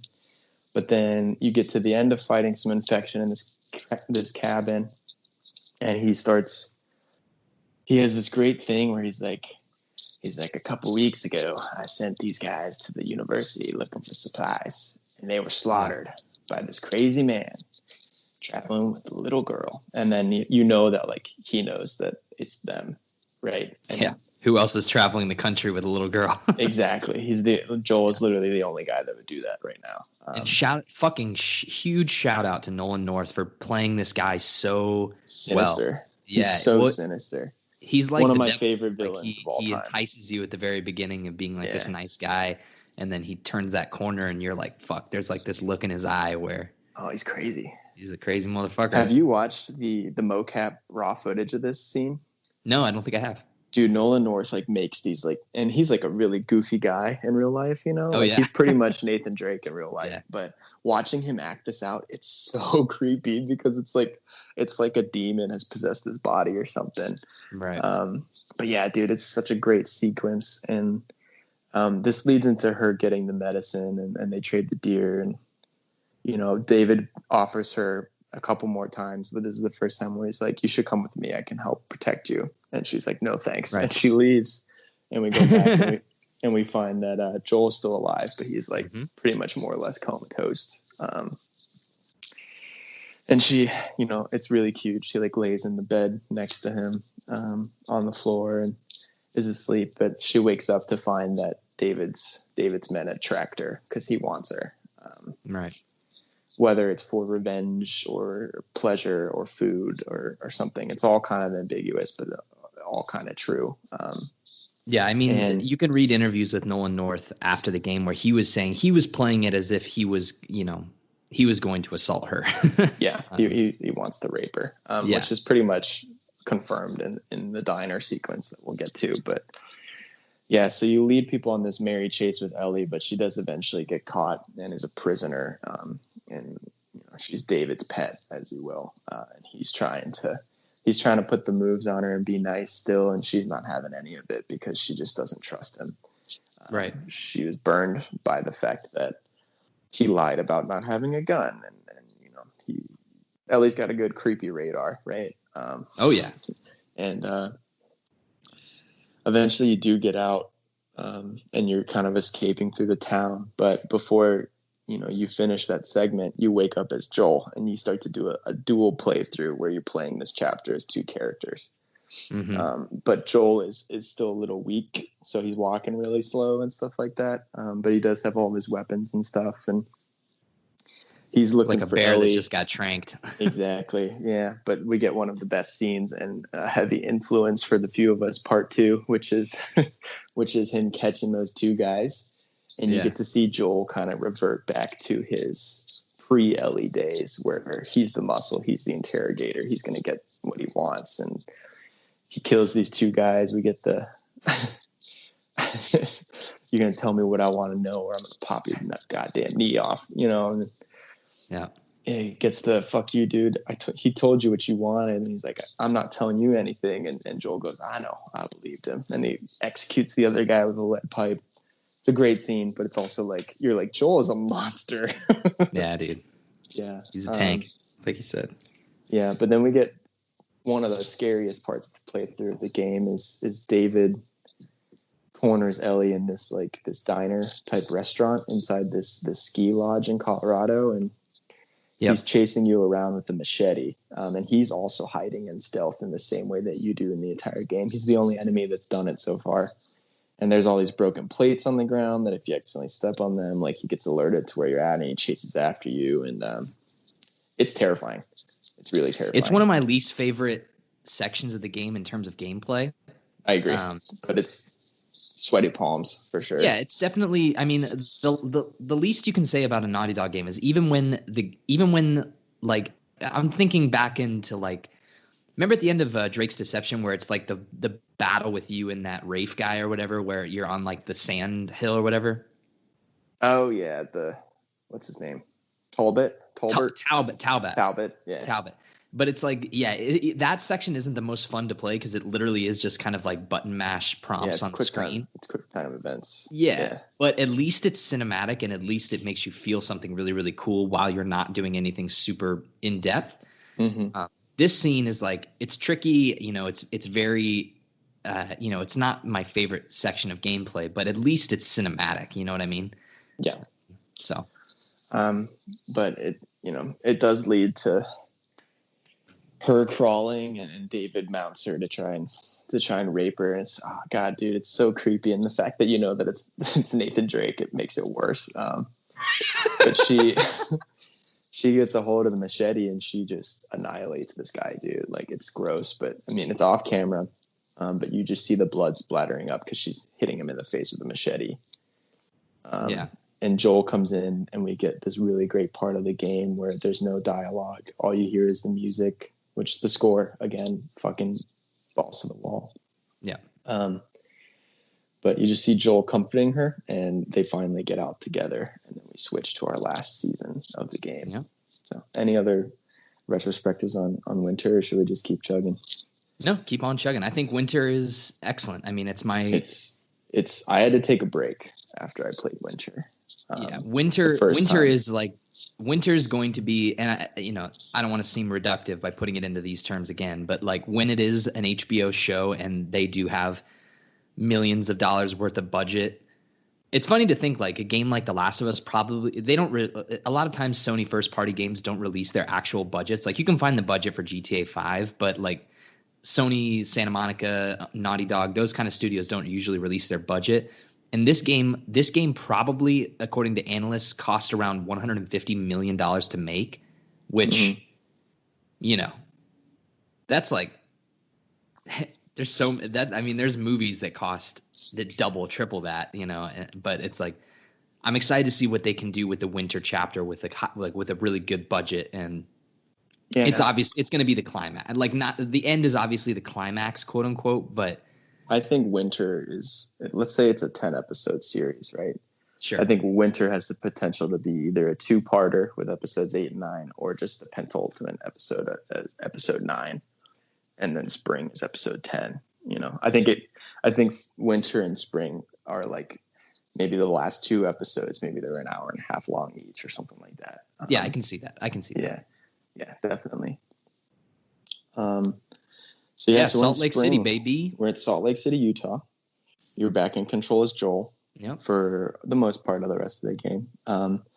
And this is why Naughty Dog is great at non-cutscene storytelling too, is because Ellie is just like not listening to Joel. Like she just seems kind of lost in her own world. Yeah. And she's struggling with PTSD of what happened during the Winter chapter. And Joel's trying to talk to her about, I'm going to teach you how to play guitar when we get done with this and like all this stuff. And she's just like, what? Yeah. Okay. And you try to do a simple thing that you've done thousands of times before, which is boost Ellie up to grab a ladder for you. And she doesn't listen to you at the first time. You got to go grab her. And eventually you boost her up and she drops the ladder and runs off because she sees something. And then we get one of the better tier roll sections of the game.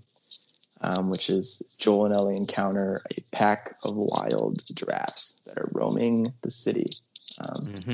Perhaps they got out of the zoo and have bred over the course of years, and now there's a couple of them. But it's this really cool sequence where the two of them are on a roof and they're just looking out at these giraffes, and you can stay as long as you want and watch them walk across this baseball field. I actually wanted to ask you how long you watched the giraffes for. What's the longest amount of time you watch them?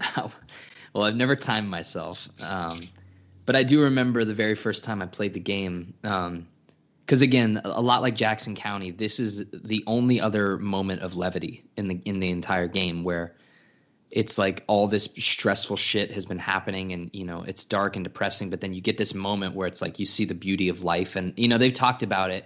They've talked about it before, like the whole kind of like one of the underlying concepts of The Last of Us for Neil Druckmann and for the creative team was life goes on. Mm-hmm. And what that sentence means to different people and different species and everything like that. And seeing like these giraffes kind of act as if everything is totally fucking normal. They're just like, yo, what up? We're in Salt Lake City now.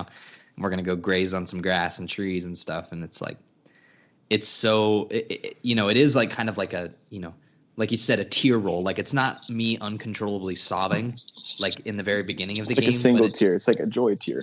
Exactly. It's like you're given a second to kind of like breathe and, like the Grand Canyon.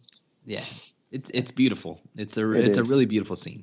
It is. So I've watched it for like probably close to like 4 minutes. Like I just sat there and let the giraffes walk, and they get really far away. It's pretty cool though. John, this is how much I love you. I thought when you said 4, I thought 40 was the next word out of your mouth. Like you're like, oh, I watched it for like 40 minutes, and I was. I might have to go do that and see how long you can watch it for. But it tees up a really good cut scene where they're so close to the end, and Joel's like, we don't have to do this. We can just go back to Tommy's. And you can tell that like that's what he wants to do. Yeah. And Ellie says, after everything that we've been through and after everything that I've done, it can't be for nothing. So let's do this. And they start going, and a couple of seconds later, they're going down the stairs or something. And she's like, listen, we do this. And after it's all done, we can do what you want. Like we can go back. And Joel's like, he's like, well, I ain't leaving here without you. So let's just get this over with, Mm-hmm. And they get through the last section of Infected for this game, which if you're playing on Survivor or Grounded is really tricky because there's 2 bloaters next to each other. So fun fact, if you're trying to get through Survivor for that trophy, just sneak past everybody. Don't even try to fight. You can do it without killing anybody in this bus tunnel. Yeah. But they get through the Infected, and then they fall into this fast-flowing river that's flowing through this underpass. And we all know, based through the whole game, that Ellie can't swim. So it looks like she's about to drown. And Joel takes her out of ground. He starts doing CPR, and the fireflies show up. And they knock Joel out, and you wake up in the hospital with Marlene sitting next to his bed. And we learn that it isn't all for nothing, that the doctors believe that the cordyceps that grow on her brain is mutated and that they can reverse engineer a vaccine. But Joel, even though he's a big old football man smuggler, knows that it grows all over the brain. Yeah.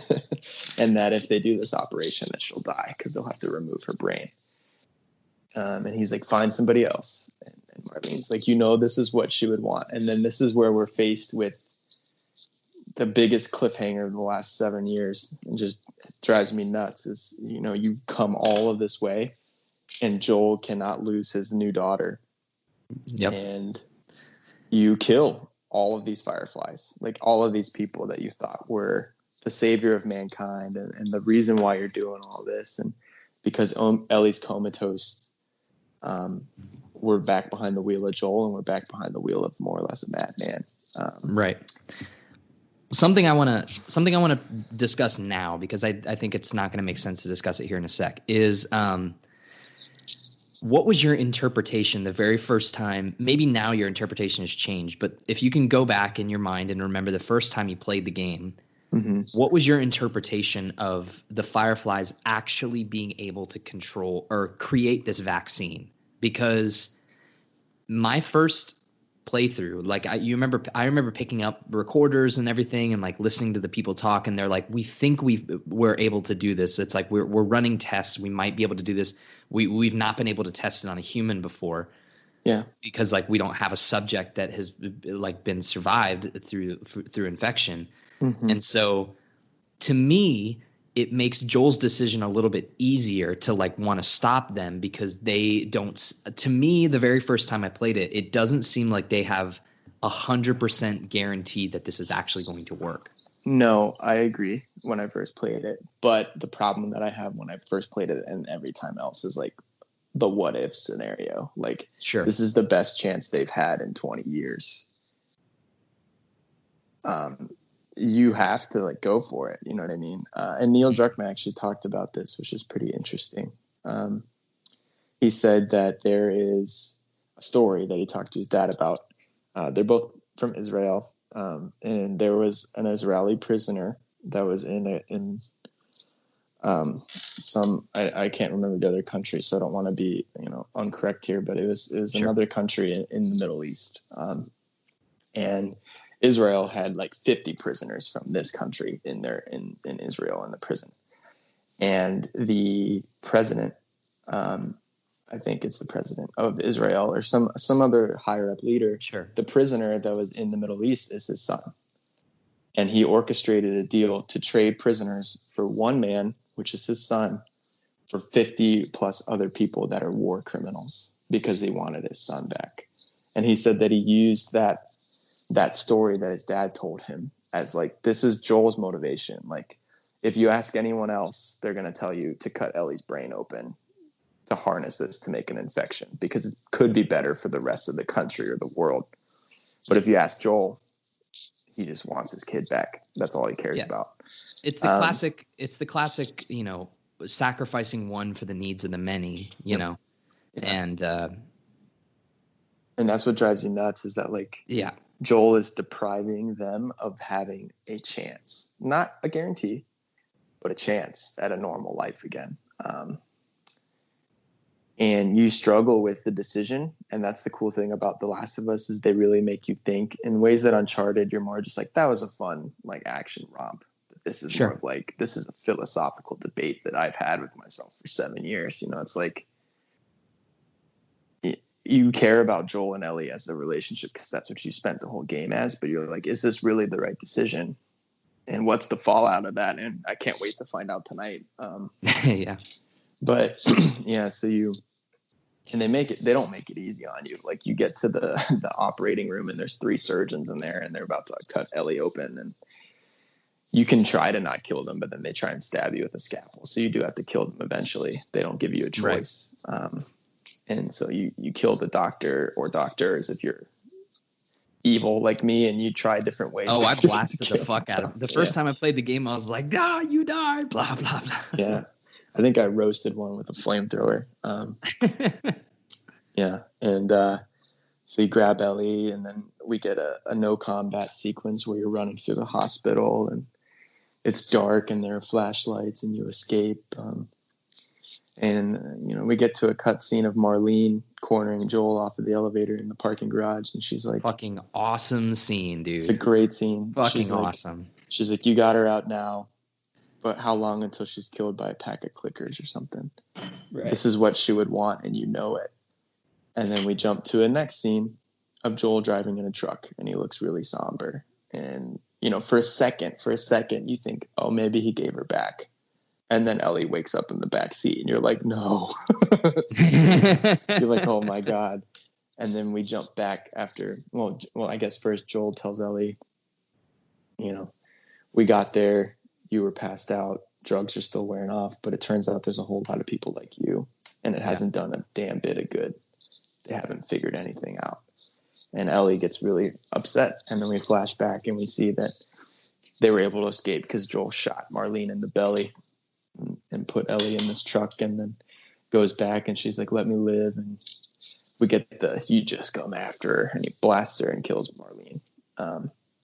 Really brutal. Yep. And you just see this really dark side that Joel can tap into because of how he doesn't trust mankind or anybody except for Ellie and maybe his brother. And so then we get to the epilogue and we take control of Ellie. And why don't you start to take over talking about this little part? So yeah, the very ending scene is an analog back to I would say a very, very, very close analog back to the beginning of Billstown, where you're walking through nature again, because it's like another moment of peacefulness with the two of them. And, it's Ellie grappling with, she feels kind of guilty because she's killed a bunch of people for nothing. Yeah, exactly. That she's gone through this whole journey and that it's like kind of just all for naught. And, she wishes that there was more that they could do. Or like, I'm pretty sure she asked like if there's anything else, like, is there any way that we could figure it out? Or like if there's other people out there trying to find a cure. But she talks to Joel about like, and this is what we can get into with as we jump into part 2, but yeah, she asks Joel if so tough. Yeah, she asked Joel if what everything he said about the Fireflies was true, and like the story about what had actually gone down at the hospital, since she doesn't remember anything. She was knocked out, and Joel swears that it's true, and you get like the most ridiculous ending to a video game ever, which is just okay and cut to credits. Oh man, ridiculous. It's tough too, because right before she asks him that, she finally tells him the truth of like why she wanted to be the cure for mankind. Like her and her best friend Riley back in Boston, they both got bit, and Ellie was immune and it didn't affect her, but we are led to believe that that's how Riley died. And then she watched Sam succumb to the same fate, and she doesn't want to see anyone lose their life anymore because of this. She can make a difference, and that's why she really wants to know, like, here and now, tell me, is what you said true? And he says, I swear. And she's like, okay. And you're like, God damn it. And they're at Jackson, and that's our cliffhanger. Yep. And that's The Last of Us. That's The Last of Us. The Last of Us. That's The Last of Us. You want to talk about part 2? We can. So just briefly, the Left Behind DLC. I wanted to say it's interesting because I think the DLC is really good. I think you would agree with me, right? Oh yeah. It's good. It's very good. It's very emotional. It does tell the story with Ellie and Riley, and like it reveals Ellie's sexual orientation. Yes. What I like about it is the way it's set up is it's 2 timelines. Yep. So we get her exploring this mall right after Joel falls on the rebar, and she's looking for medical supplies. And the same hunters are looking for her, but at the same time, you're also finding these notes about a military helicopter that crashed, which is really cool.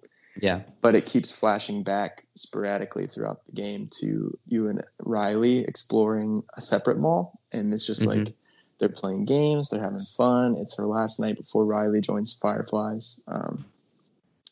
And it leads to both of them getting bit, and we get to see what she talked about at the end of the game happen in real time. And it's really, really sad, but it's just a really cool, like, peaceful side set to like this really intense thing where you're fighting infected and hunters. Yep. And but what I wanted to talk about the way that game's set up, because I think that's going to play into part 2 quite a bit. Yeah. The one thing I will say before you dive into your thing there about the setup for part 2 is I remember back in 2013 when I finished the game, and I was like, okay, this is awesome. But I don't know. I mean, you said that you were Xbox until like almost college, right? Yep. And you didn't play like a whole mess of games, right? So you played like, your 2Ks and your one-offs here. I think the only PlayStation games I had played on the PS4 leading up to The Last of Us was I played Arkham Knight. Okay. I played a part of GTA. These were the first 3 games that I bought. Sure. And then I played Bloodborne. Gotcha. But I got to the spider and I couldn't get any further. And then I got The Last of Us for Christmas, and that was the next game that I played. But what I wanted to say is, like, back in 2013, it was kind of an unspoken precedent that if you had a big game that released, doesn't matter what it was, it could be Batman, it could be Last of Us, it could be Uncharted. It's like you have DLC. Like it was a thing where it's like you don't see it as much now. It's like a lot of first party games, like they do like little updates, like maybe like they add little sections of the game, or they'll like add some extra things that you can do, like maybe some smaller stuff, like but it was kind of a given that if your game came out in this time period, it was like you have to have DLC. You have to have some sort of paid content that comes out afterwards. And frankly, I was like sick of it. because I was like, I'm done. I'm paying $60 for these games. It's like I don't feel like paying an extra $20 for a couple hours extra of content. And when the Left Behind DLC first came out, I was like, this game was such a perfect video game. Like, it was really awesome. Like, I don't need DLC for this game. Like, I don't really think I need it. And it wasn't until a few months down the line where someone was like, yeah, you need to play the DLC. It's really, really good. And I ended up not playing the Left Behind DLC until Remastered came out, when I had it all in one package. And I think Naughty Dog justified that DLC, even though it is shorter. And at the time of its release, I think it was $25 or something like that. But wow. They Ashley did a really Johnson good job won an award for it, though, just for the DLC. She won a BAFTA, which is pretty crazy. But yeah, and then we get the pinnacle of Naughty Dog DLCs where they make the Lost Legacy, which is almost like a whole nother game. Because the DLC got too big. Yeah, that's fucking DLC, bro. That's how you do it. And I'm assuming that's what Miles Morales is going to be like. Make a $40 game that's about this is about 10 hours or so. Yeah. I'm in. Like, if you're going to make a 4-hour experience that's $25, make a 10-hour experience and charge me $40. You know what I mean? Like, at least go, don't go half hog, go full hog, and make a story that I can actually get behind, because Left Behind is rare. Like, I don't think there's been many DLC packs like it, that actually justify their existence. Some of the Arkham Knight DLCs were really cool, but the others, I was like, why did I pay for this? This isn't very fun at all. The best one for the Arkham Knight was the Batgirl DLC. It was really cool.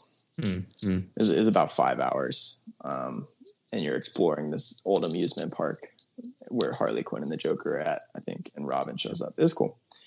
But anyway, that's besides the point. So yeah, Left Behind, really cool. If you have The Last of Us Remastered, you get to play both. I have done, and this is something that I would recommend you trying, Zach. I've done, you know how they have the machete cut of Star Wars?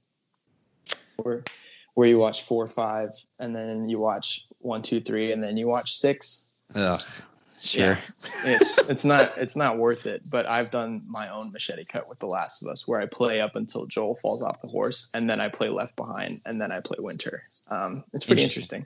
Yeah, it's pretty interesting. Well, if I'm not mistaken, it does the take Left a place. Behind section of the game was originally supposed to be in the original cut. So it makes sense that you could play. It's a better reveal, though, that you just you go from Joel potentially dying to you hunting a deer. It's way better. I agree, 100%. But I wanted to try it once to see what it felt like. It was pretty cool. Dude, nice job. We did it. We did it. Now let's talk about part 2. The real reason we're here. We made our listeners sit through an hour, 52 minutes of suspense, and now we're going to talk about part 2. And obviously, since we don't want to dive too deep into this, we're going to talk once John and I finish part 2, we will come back and record a full spoiler cast and talk about what we loved about it, what we, all the story beats. We'll kind of do a little bit of a light recap, and we'll review the game officially on the Radiovania scale and all that jazz. But that's going to be down the line, at least a week, maybe 2 weeks. We got to find time. Who knows how long it's going to take us to finish this. People have said that The Last of Us Part 2 clocks in around 25 to 30 hours, depending on how slow you play it, how methodical you are. But we will be back to do that. So, John, you said you wanted to do a jumping off point with the Left Behind DLC. Is this one of your predictions? Yeah. So I can start if you want to do the 5 predictions. So we each made 5 predictions. I have 2 honorable mention predictions that we're not going to go off of, but I would like to propose, Jay, that whoever gets the most right wins a drink bet. Sounds good to me. Okay. I'm in. You want to go first? Bitch. I'm in. Yeah, I'll go first. So I think one of my predictions is that there will be playable flashbacks scattered throughout the game. In the same way that Left Behind did it and Uncharted 4 did it with young Nathan and Sam. I think there will be multiple scenes of it throughout a couple of different seasons. Right. And I do think that for I'm going to say almost all, if not all, the playable flashbacks will be where you play as Joel. Okay. I think they will be flashbacks that take place potentially when Joel and Tommy were young men. maybe it's during the course of the first game, but it's scenes that we never saw. Or maybe it's flashbacks to in between part 1 and part 2 in that 4 to 5 year gap. But I do think there will be playable flashbacks, not just cutscene flashbacks. Interesting. So that's my first prediction. I think that sounds pretty accurate. I do think that I've been wrestling with. I have a prediction as when you play as Joel. I like the idea. I like the idea of. I like the idea of flashbacks, but I don't. Again, it's like The Last of Us Part 2. Their billing is like Ellie's story, so I'm curious to know if I don't think that it could possibly take place before, like flashbacks could take place before the meeting of Joel and Ellie, because that only forwards Joel's character and not Ellie's. And so I think that if there were flashbacks that were playable, it would take place in the years between. Okay. I'm into that. But yeah, you got that prediction written down, because we're going to judge these based on like the rightness factor of how close you can get, and it'll be on the honor system. Okay. But is there anything else you want to say about that prediction? No, I think it's pretty straightforward. It's just like a gameplay mechanic and a storytelling point. Okay. All right. My first prediction. I have these written down. The game has been described as a story about revenge. In fiction, a revenge story is usually about avenging a specific person. I listed a couple examples: Mandy, Django Unchained, or The Revenant. Ellie's revenge will be over the death of her tribe, not one specific person. An invasion of her peaceful camp by a skeleton crew, possibly the Fireflies, trying to capture her. For what reason? I think that and this is a separate prediction a little bit down the line, about the Fireflies' existence has not been hinted at in Last of Us 2's marketing material as of yet. And I do think that they're keeping those cards close to their chest, because I do think it plays a big part. But definitely. For this specific prediction, I'll just say Ellie's revenge isn't over a specific person, but it's over a group of people. Okay. Yeah. I agree with that. I think that's pretty accurate. Yeah. The Jackson County. Yes. Tommy's town, stuff like that. I think a large portion of the beginning of the game will be, and this plays into another prediction I have later, but a large portion of the beginning of the game will be the invasion of Jackson County, Wyoming, and how that it turns into a revenge story. Definitely. So my next prediction, and this is a wild one, so brace yourselves. I'm ready for it, baby. We know about Ellie's mom and that she died right after childbirth, or at least that's what Marlene told us. But I think Ellie's real dad will come into play in this game. Interesting. Whether he has linked up with what is left of the Fireflies and learned about what happened to his daughter, and that there's this crazy man that's taking care of his daughter somewhere. I don't know. But we've never heard about her dad at all. I think it's very possible that her dad might come into play. So it's a very bold prediction, one that I don't think is correct. But I think it's possible that it could be a part of the game. Do you think that the narrative of bringing Ellie's biological father into a game where we're also like, we built up the entire first game of Joel being her surrogate dad, like, do you think that that would muddle what we built in the first one? Or do you think he'd be billed as being like against Joel and his path? Or what do you think about that? Yeah, I think it puts her in a position where she has to choose. Sure. And I think it's possible that if Joel doesn't admit it himself, which is another potentially one of my predictions, if Joel doesn't admit what he did at the end of the first game to Ellie, I think it's possible that her real dad found out about it, and that's how he turns her against Joel. If he's like, we heard what happened. Like, I showed up to the Firefly camp. I was too late. This man took you before they could have potentially saved mankind. So, not that I would have wanted you to die as your father, but he took your right to choose away. Right. Something like that. That's bold, but I honestly think you could be on the right track, because I do think that the selfishness of Joel and like where his heart's at least where the first game ends, I do think that I wouldn't be completely shocked if, and I know this isn't technically part of your prediction, but I wouldn't be shocked if Ellie learns the truth from somebody else. Yep. Not through Joel. I think Joel doesn't tell her. If he does, it won't be towards the end. But I think the only people that know about it is Joel and Tommy. Yeah, I think like he'll get back and he'll tell Tommy about it, and then he'll be like, "We can't ever tell her," and Tommy's like, "We have to," and Joel's like, "No," he's like, "Never." You shut the fuck up, or else I'm gonna Little brother stab your knee. Yeah, little brother. So yeah, that's my second prediction. Something involving her real father. Okay. To really drive a knife into our hearts. Yeah, for sure. Prediction number 2 from me. Concept art for San Francisco was part of The Last of Us Part 1. I believe you will visit the Bay Area region of California in this game, possibly by traveling down the western coast of the U.S. by boat. And obviously, this prediction is based off of, we've seen the gameplay from the latest State of Play, where she's like, they got the boat stuff in the water and all that jazz. And we obviously know that the boat is the title screen of the game, which is one of the things that Naughty Dog allowed critics to post on Twitter and social media. And so, like we've said before, I think the boat's going to play a big part in part 2. And I think a really interesting section of the game would be like, because we also know Seattle, which is, Washington and everything like that. I think it would be very fascinating if she has to piece the fuck out, and the only way she's able to get elsewhere is to take the boat down the coast. Plus, we know that there's boat gameplay in Naughty Dog games with Uncharted. Yep. That could be pretty cool. I like that. That's a good prediction, man. Thanks, buddy.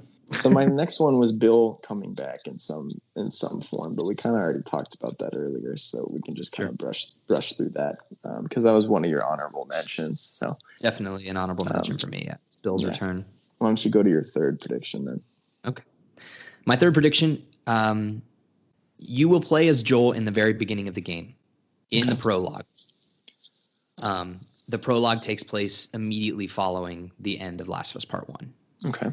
I believe that the game starts up, and I believe you either hear the very last dialogue between Joel and Ellie, or you just hear Ellie say "okay" or whatever the end. You hear that dialogue over a black screen, because in the very beginning of Last of Us Part 1, it's a black screen. You hear the clock ticking, symbolizing his watch. And I think in part 2, it's going to start with their dialogue at the end in Jackson County. And then the game immediately picks up, and the prologue is the rest of their walk back into Tommy's camp. And what happens after that, I have no idea. But I do think that you will play as Joel, and I think I don't know if you play as him again in the rest of the game. I'm not sure if I can make that prediction, but I think the very beginning of the game is going to be taking place immediately following the first game. I like it. I think you're pretty accurate with that one. I did not include that as a prediction because I think it was pretty obvious, but I do like it. I mean, we could be wrong, but we could be wrong. I hope I'm wrong. I mean, I would love to be completely surprised, and I think, judging by, reviewers haven't been able to talk much about the story, but it sounds like it takes some pretty interesting turns. And I'm excited to see how they play with our expectations. Yeah. So my next prediction is involving the seasons and potential locations. So I think the last game was summer, fall, winter, spring. I think this one is winter, spring, summer, fall. The winter chapter will be where you start the game. I think it's pretty much like you and I just discussed. After the prologue, it takes place in Jackson. Maybe it's the first couple hours of the game, and it leads to setting up this revenge quest that Ellie goes on. That, I think, takes us into the spring chapter, which is going to be mostly in Seattle. Whether or not it's the surrounding suburbs or downtown, I believe it's downtown Seattle. Right. And I think it's where we get our first big open world level, like Madagascar from Uncharted. Mm-hmm. I think the summer portion will also be in Seattle and other parts of the Pacific Northwest, maybe in Oregon or something like that once you get out of the town of Seattle. Or maybe you're right. Maybe you take the boat down. Maybe that's where you plug in the Bay Area. And then the fall, I think, which is the last season of the game, I have no idea where it's going to be at all. I think it could get as far as traveling back across country to either the Midwest or even the Eastern United States. Right. Or some type of desert or something. I don't know. But I think it's very possible that the beginning of the fall chapter, that might be where you play as Joel. Okay. Besides the prologue. This was one of my, I like that prediction. I think that's, very solid, especially with the information that we've already, gathered from State of Plays and stuff. One of my honorable mentions that I'm not going to use as a final as my final prediction is I think that there's a possibility that Canada or Mexico, most likely Mexico, plays into the game. Like, I think it would be, I think there's a possibility that they go to another country. And That's cool. Obviously you're kind of landlocked in this situation. Like, they don't have the ability to pilot a giant fucking boat to, another country, that like another continent. But I do think that there's a possibility that it's like, well, you can either cross the California mountains, like the edge of the coast, to get start to get to the Rockies or whatever in like Utah, but it's like maybe you go south through the border or something like that. I don't know. I mean, they did travel across country on a horse for most of the last game, so I think it's pretty possible. And they definitely walked from Colorado to Salt Lake City, Utah. Yeah, I like it. The passage of time is pretty fluid. So here's my last prediction. And that was your last one? No, that was my second to last one. I'm sorry, you go with your fourth one. So I have two more to go. Yeah, so you go with one of those two. You will play as a new unintroduced character for a undetermined section of the game. I like this a lot. I think that again, we talked about this before. Like, I think that, the lone wolf and cubs storyline is intrinsic to The Last of Us. And I think that, the first game is Joel being this guy, this kind of like this guide for Ellie. And then in this game, I don't know if it's going to be Ellie being a guide for somebody, but I do think that Ellie's going to dictate somebody's, future in some respect. Yeah. Like, whether that's a part of her crew or someone that she saves or someone that's in danger or whatever. It's like, I do think that there's going to be a section of the game where we lose control of Ellie for whatever reason, and we're forced to be in the shoes of someone that we've just met. Okay. Do you think it's that hammer lady? Or that hammer person, I should say? I don't know. I think it might be one of the people in that squad, like from that one trailer. Like, it could be like the Asian guy.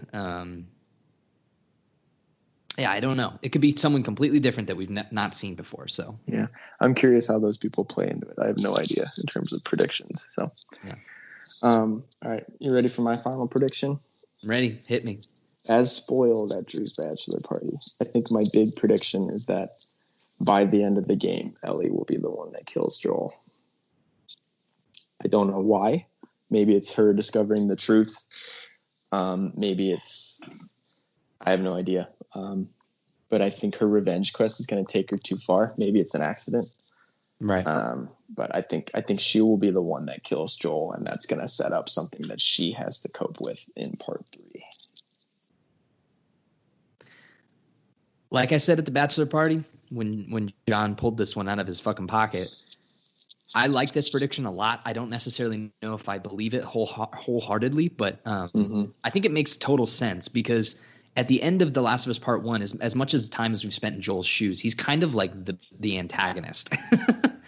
Like, depending on how you view it. Yeah. Depending on how you view it, Joel is kind of like, he potentially robs humanity of a chance for life and for his own selfish reasons. And whether or not you agree with those reasons, it's like, you can't deny that there was the possibility that we could have saved countless individuals, and that Ellie, like you said, she was given up her right to choose because a man told her that or didn't tell her. He just took it away without her choice at all, without a voice in the matter. And I have been wrestling with the idea over the past few weeks about like getting excited for the game. It's like, I think there's a possible chance that Joel becomes more of an antagonist in this game. Interesting. Like, she hears the line.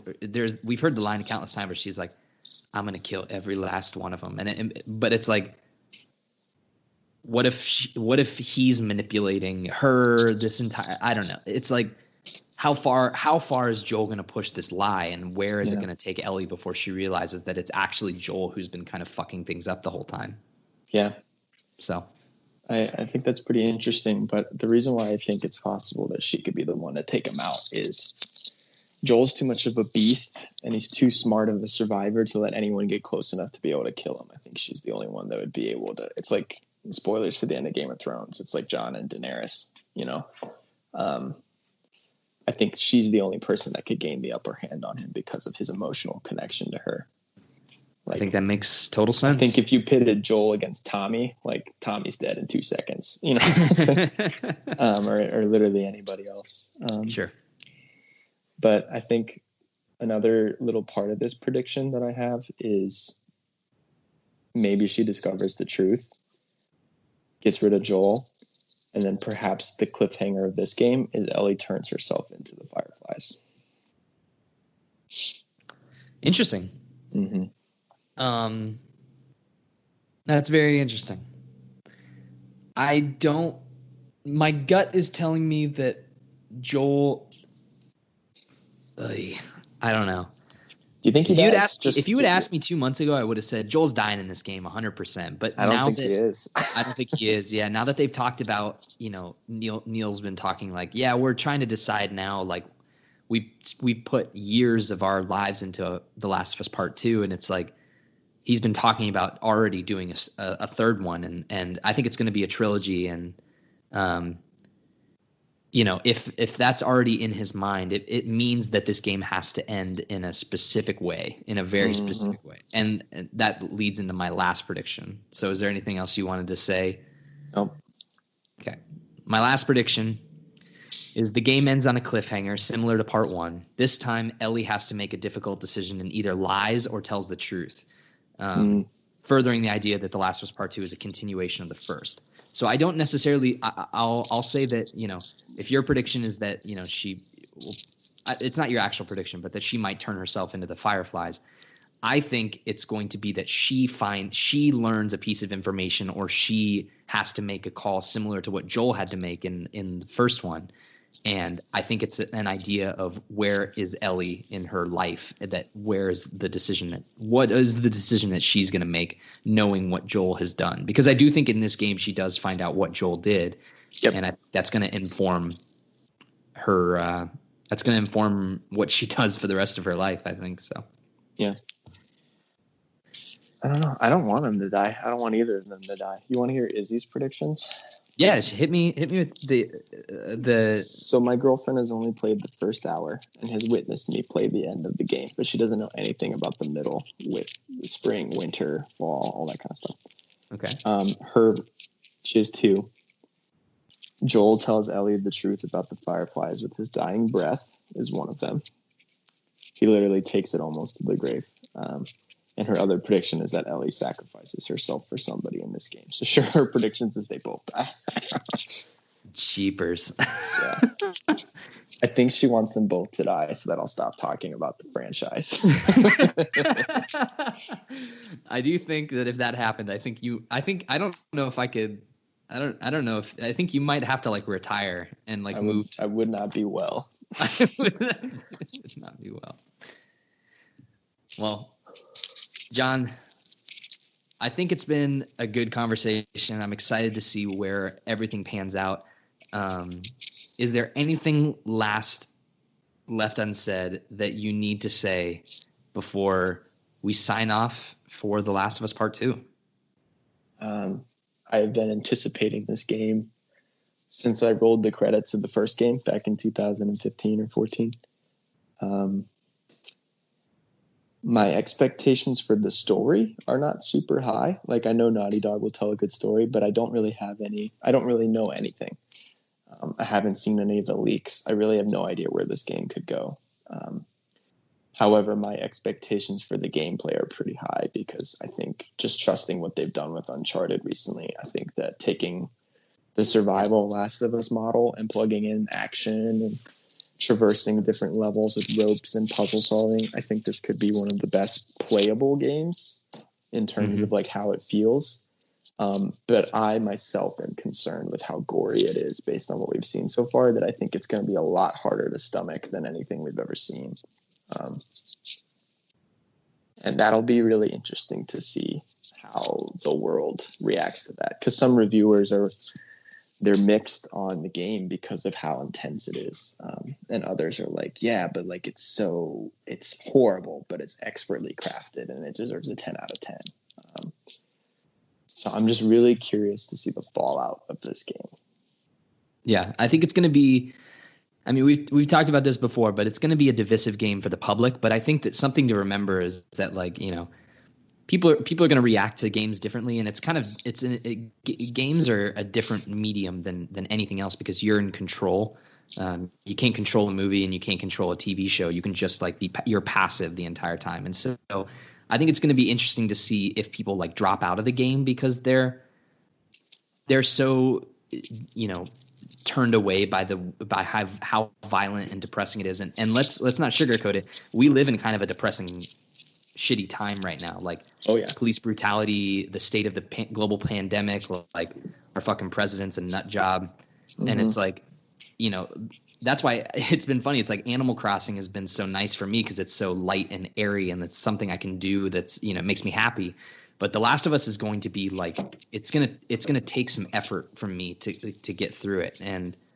But I think that's the point. The point of art is to make you feel a certain way. And some things make you want to feel happy and like, lighthearted. And I think The Last of Us Part 2, if you trust them to tell you a good story, they're going to want to make you feel like you're part of this universe. And I'm ready for it. I personally, I mean, I'm not one to give up on something just because I don't like the way it makes me feel. Mm-hmm. So, yeah, I can't wait to play it. I need it. I'm so concerned for my babies, which are Ellie, Joel, and Tommy. I want them to be okay. I don't think they're going to be okay, just given what we've seen. It's like one of the interesting things is like Izzy watched the State of Play with me. And there's that big 8-minute gameplay footage at the end where she just like mercilessly stabs that lady in the throat that's playing. Yeah, it's horrifying. It's gross. And Izzy's like, is this the same girl from the first game? I was like, yeah, she's like 5 years older now. And she's like, what happened to her? And I was like, I don't know. It's like, that's what we're about to find out. That's what the whole world wants to know. I mean, obviously we saw at the end of part 1 that she is struggling with the murder that she's committed. And it all amounted to nothing for that journey. I think she's going to be very depressed even before whatever happens in Jackson. I think she's going to be a very depressed person. She's lived in a community where she's made friends and maybe found love and stuff, but coping with something that heavy, like the last game's winter chapter and stuff. And I think it's possible that in typical teenager fashion, it's going to distance herself from her quote unquote father. I think Joel is going to really want them to be connected, but I think she's just going to be continuing to push herself away from him in this game. And I think it's going to be heartbreaking because I think so too. He gave up everything to keep her in his life. And if she ever finds out, maybe their relationship will never be the same. And if they both do live through this game, but there's a huge falling out at the end where they're completely separated, I'd be curious to see what happens in part 3 in terms of if they get reunited or not, or if they're enemies. Right. That would be an interesting twist. Yeah. Is if part 3 you play as Joel or Ellie and the main antagonist of the game is the other person. That would be think crazy. that I think there's a very good possibility of that. And especially,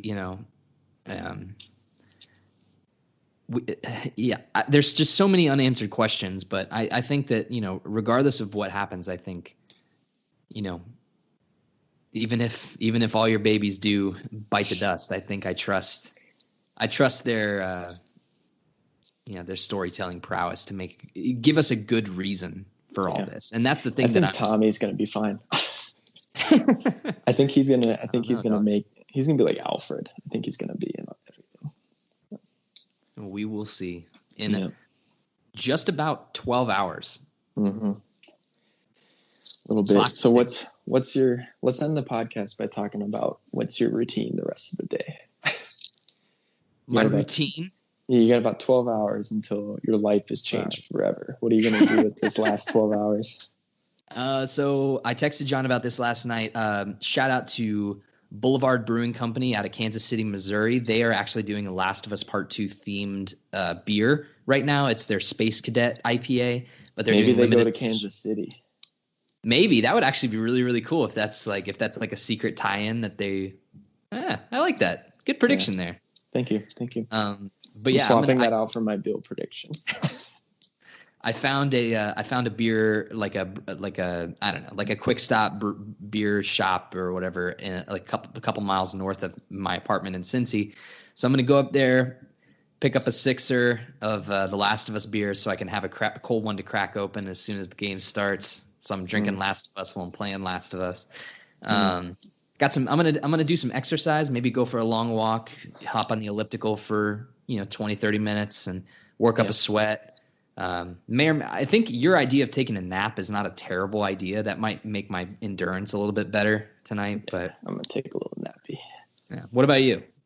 I'll definitely probably squeeze a nap in either like right before I play the game or in the afternoon. We have to take the cats in to get fixed, so that'll be a bummer because there won't be any kittens to comfort me tonight. I guess you picked a good time. Yeah. Well, we didn't get to pick it. The shelter did, but I agree. I'll probably do some workout, whether I go for a hike or a run or do some yoga with the lady. Cook a good meal.